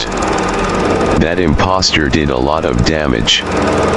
Time flow in the multiverse was already messed up, but that war, I dare say it broke the very laws that hold time together. We used to need to repeat events to keep time stable. And while we can still go forwards and backward in time, ever since that damn false storyteller did what he did, Vanjikis and our actions no longer dignify nor determine the outcome of events. We have to fight harder and faster than ever, but wiser as well. In a way, the false storyteller and the imposter achieved their goal.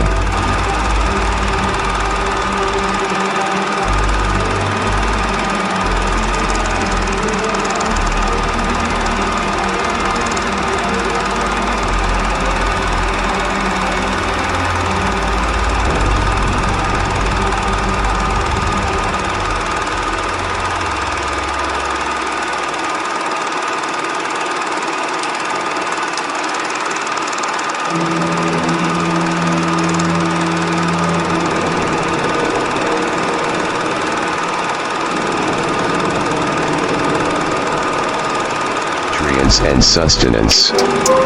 The vegetables wilted and gray, the meat tough and riddled with gristle. Even the water that flowed from the taps tasted foul, tainted by the metallic tang of neglect and decay. At first, they tried to stomach the meager rations, forcing down each mouthful in a desperate bid to stave off hunger. But as the days wore on and their bodies weakened from malnutrition, even the most resilient among them began to succumb to the ravages of starvation.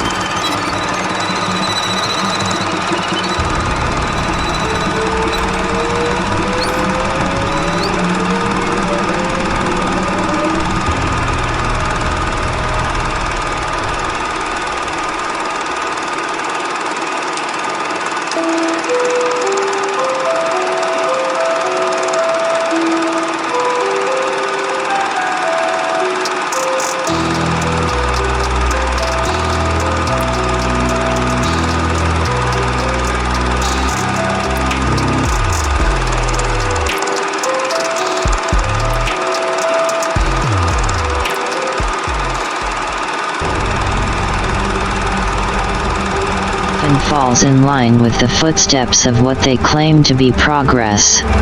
But the progress of mankind had given my race and species the ample power and foothold it has today, so I suppose it should be said that one race's folly is another's grand achievement. Mankind even in my time had its day Vanjikis. Yet they never knew who was truly pulling the strings. Humanity was blessed with natural ignorance to the fact there was more than one kind of earthling. They never knew we sat in the background. For thousands of years, our two species evolved side by side. We looked the same, we acted the same, we consumed the same.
Running, my feet pounding against the cold pavement as I raced down East Cottage Avenue with the undead hot on my heels.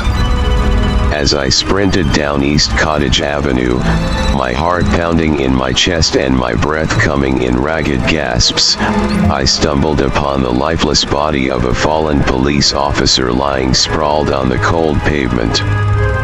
His uniform was torn and bloodied, his eyes staring sightlessly into the night sky.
But I don't fear them very much, nor do I fear these vampires. I will find my counterpart of this timeline. I will find the vampire Vanjik. If the other vampires fear him, then I think there is a good reason why. Fear. Fear. What do these monsters truly fear? They seem not afraid of man's technology. They don't worry over the beats that stalk the night.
Each timeline pulses with its own rhythm, yet collectively they intertwine in a chaotic symphony.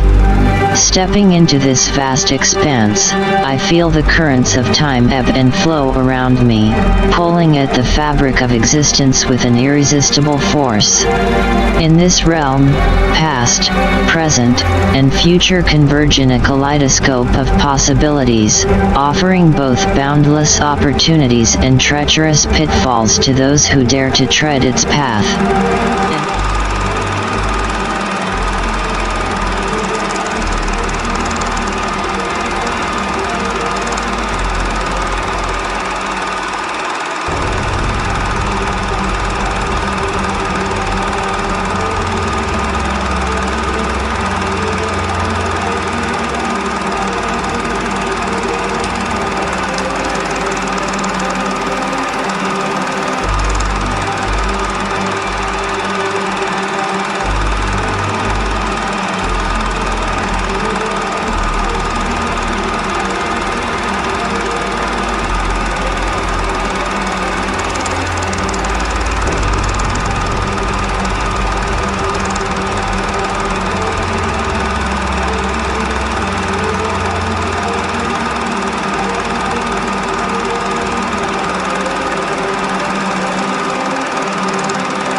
Why would they work together? What would they gain? The imposter, while very knowledgeable and admittedly wise, he has no physical body or any form of powers. His night sight and ethereal vision is gone. There's no .44 Magnum imbued with our DNA to take us out. It's the definition of a useless relationship. But maybe that's a half-assed take. He clearly does have some form of revel in the destruction that unfolds around me. Instead, I seek to understand it, to unravel the mysteries that lie hidden within the darkest recesses of the human soul. For you see, in this world of chaos and despair, I am but a humble scholar, studying the intricacies of madness and the depths of depravity. I do not judge those whose actions I witness, I merely document them, cataloging their atrocities for posterity. Understand the primal urges that lurk within us all.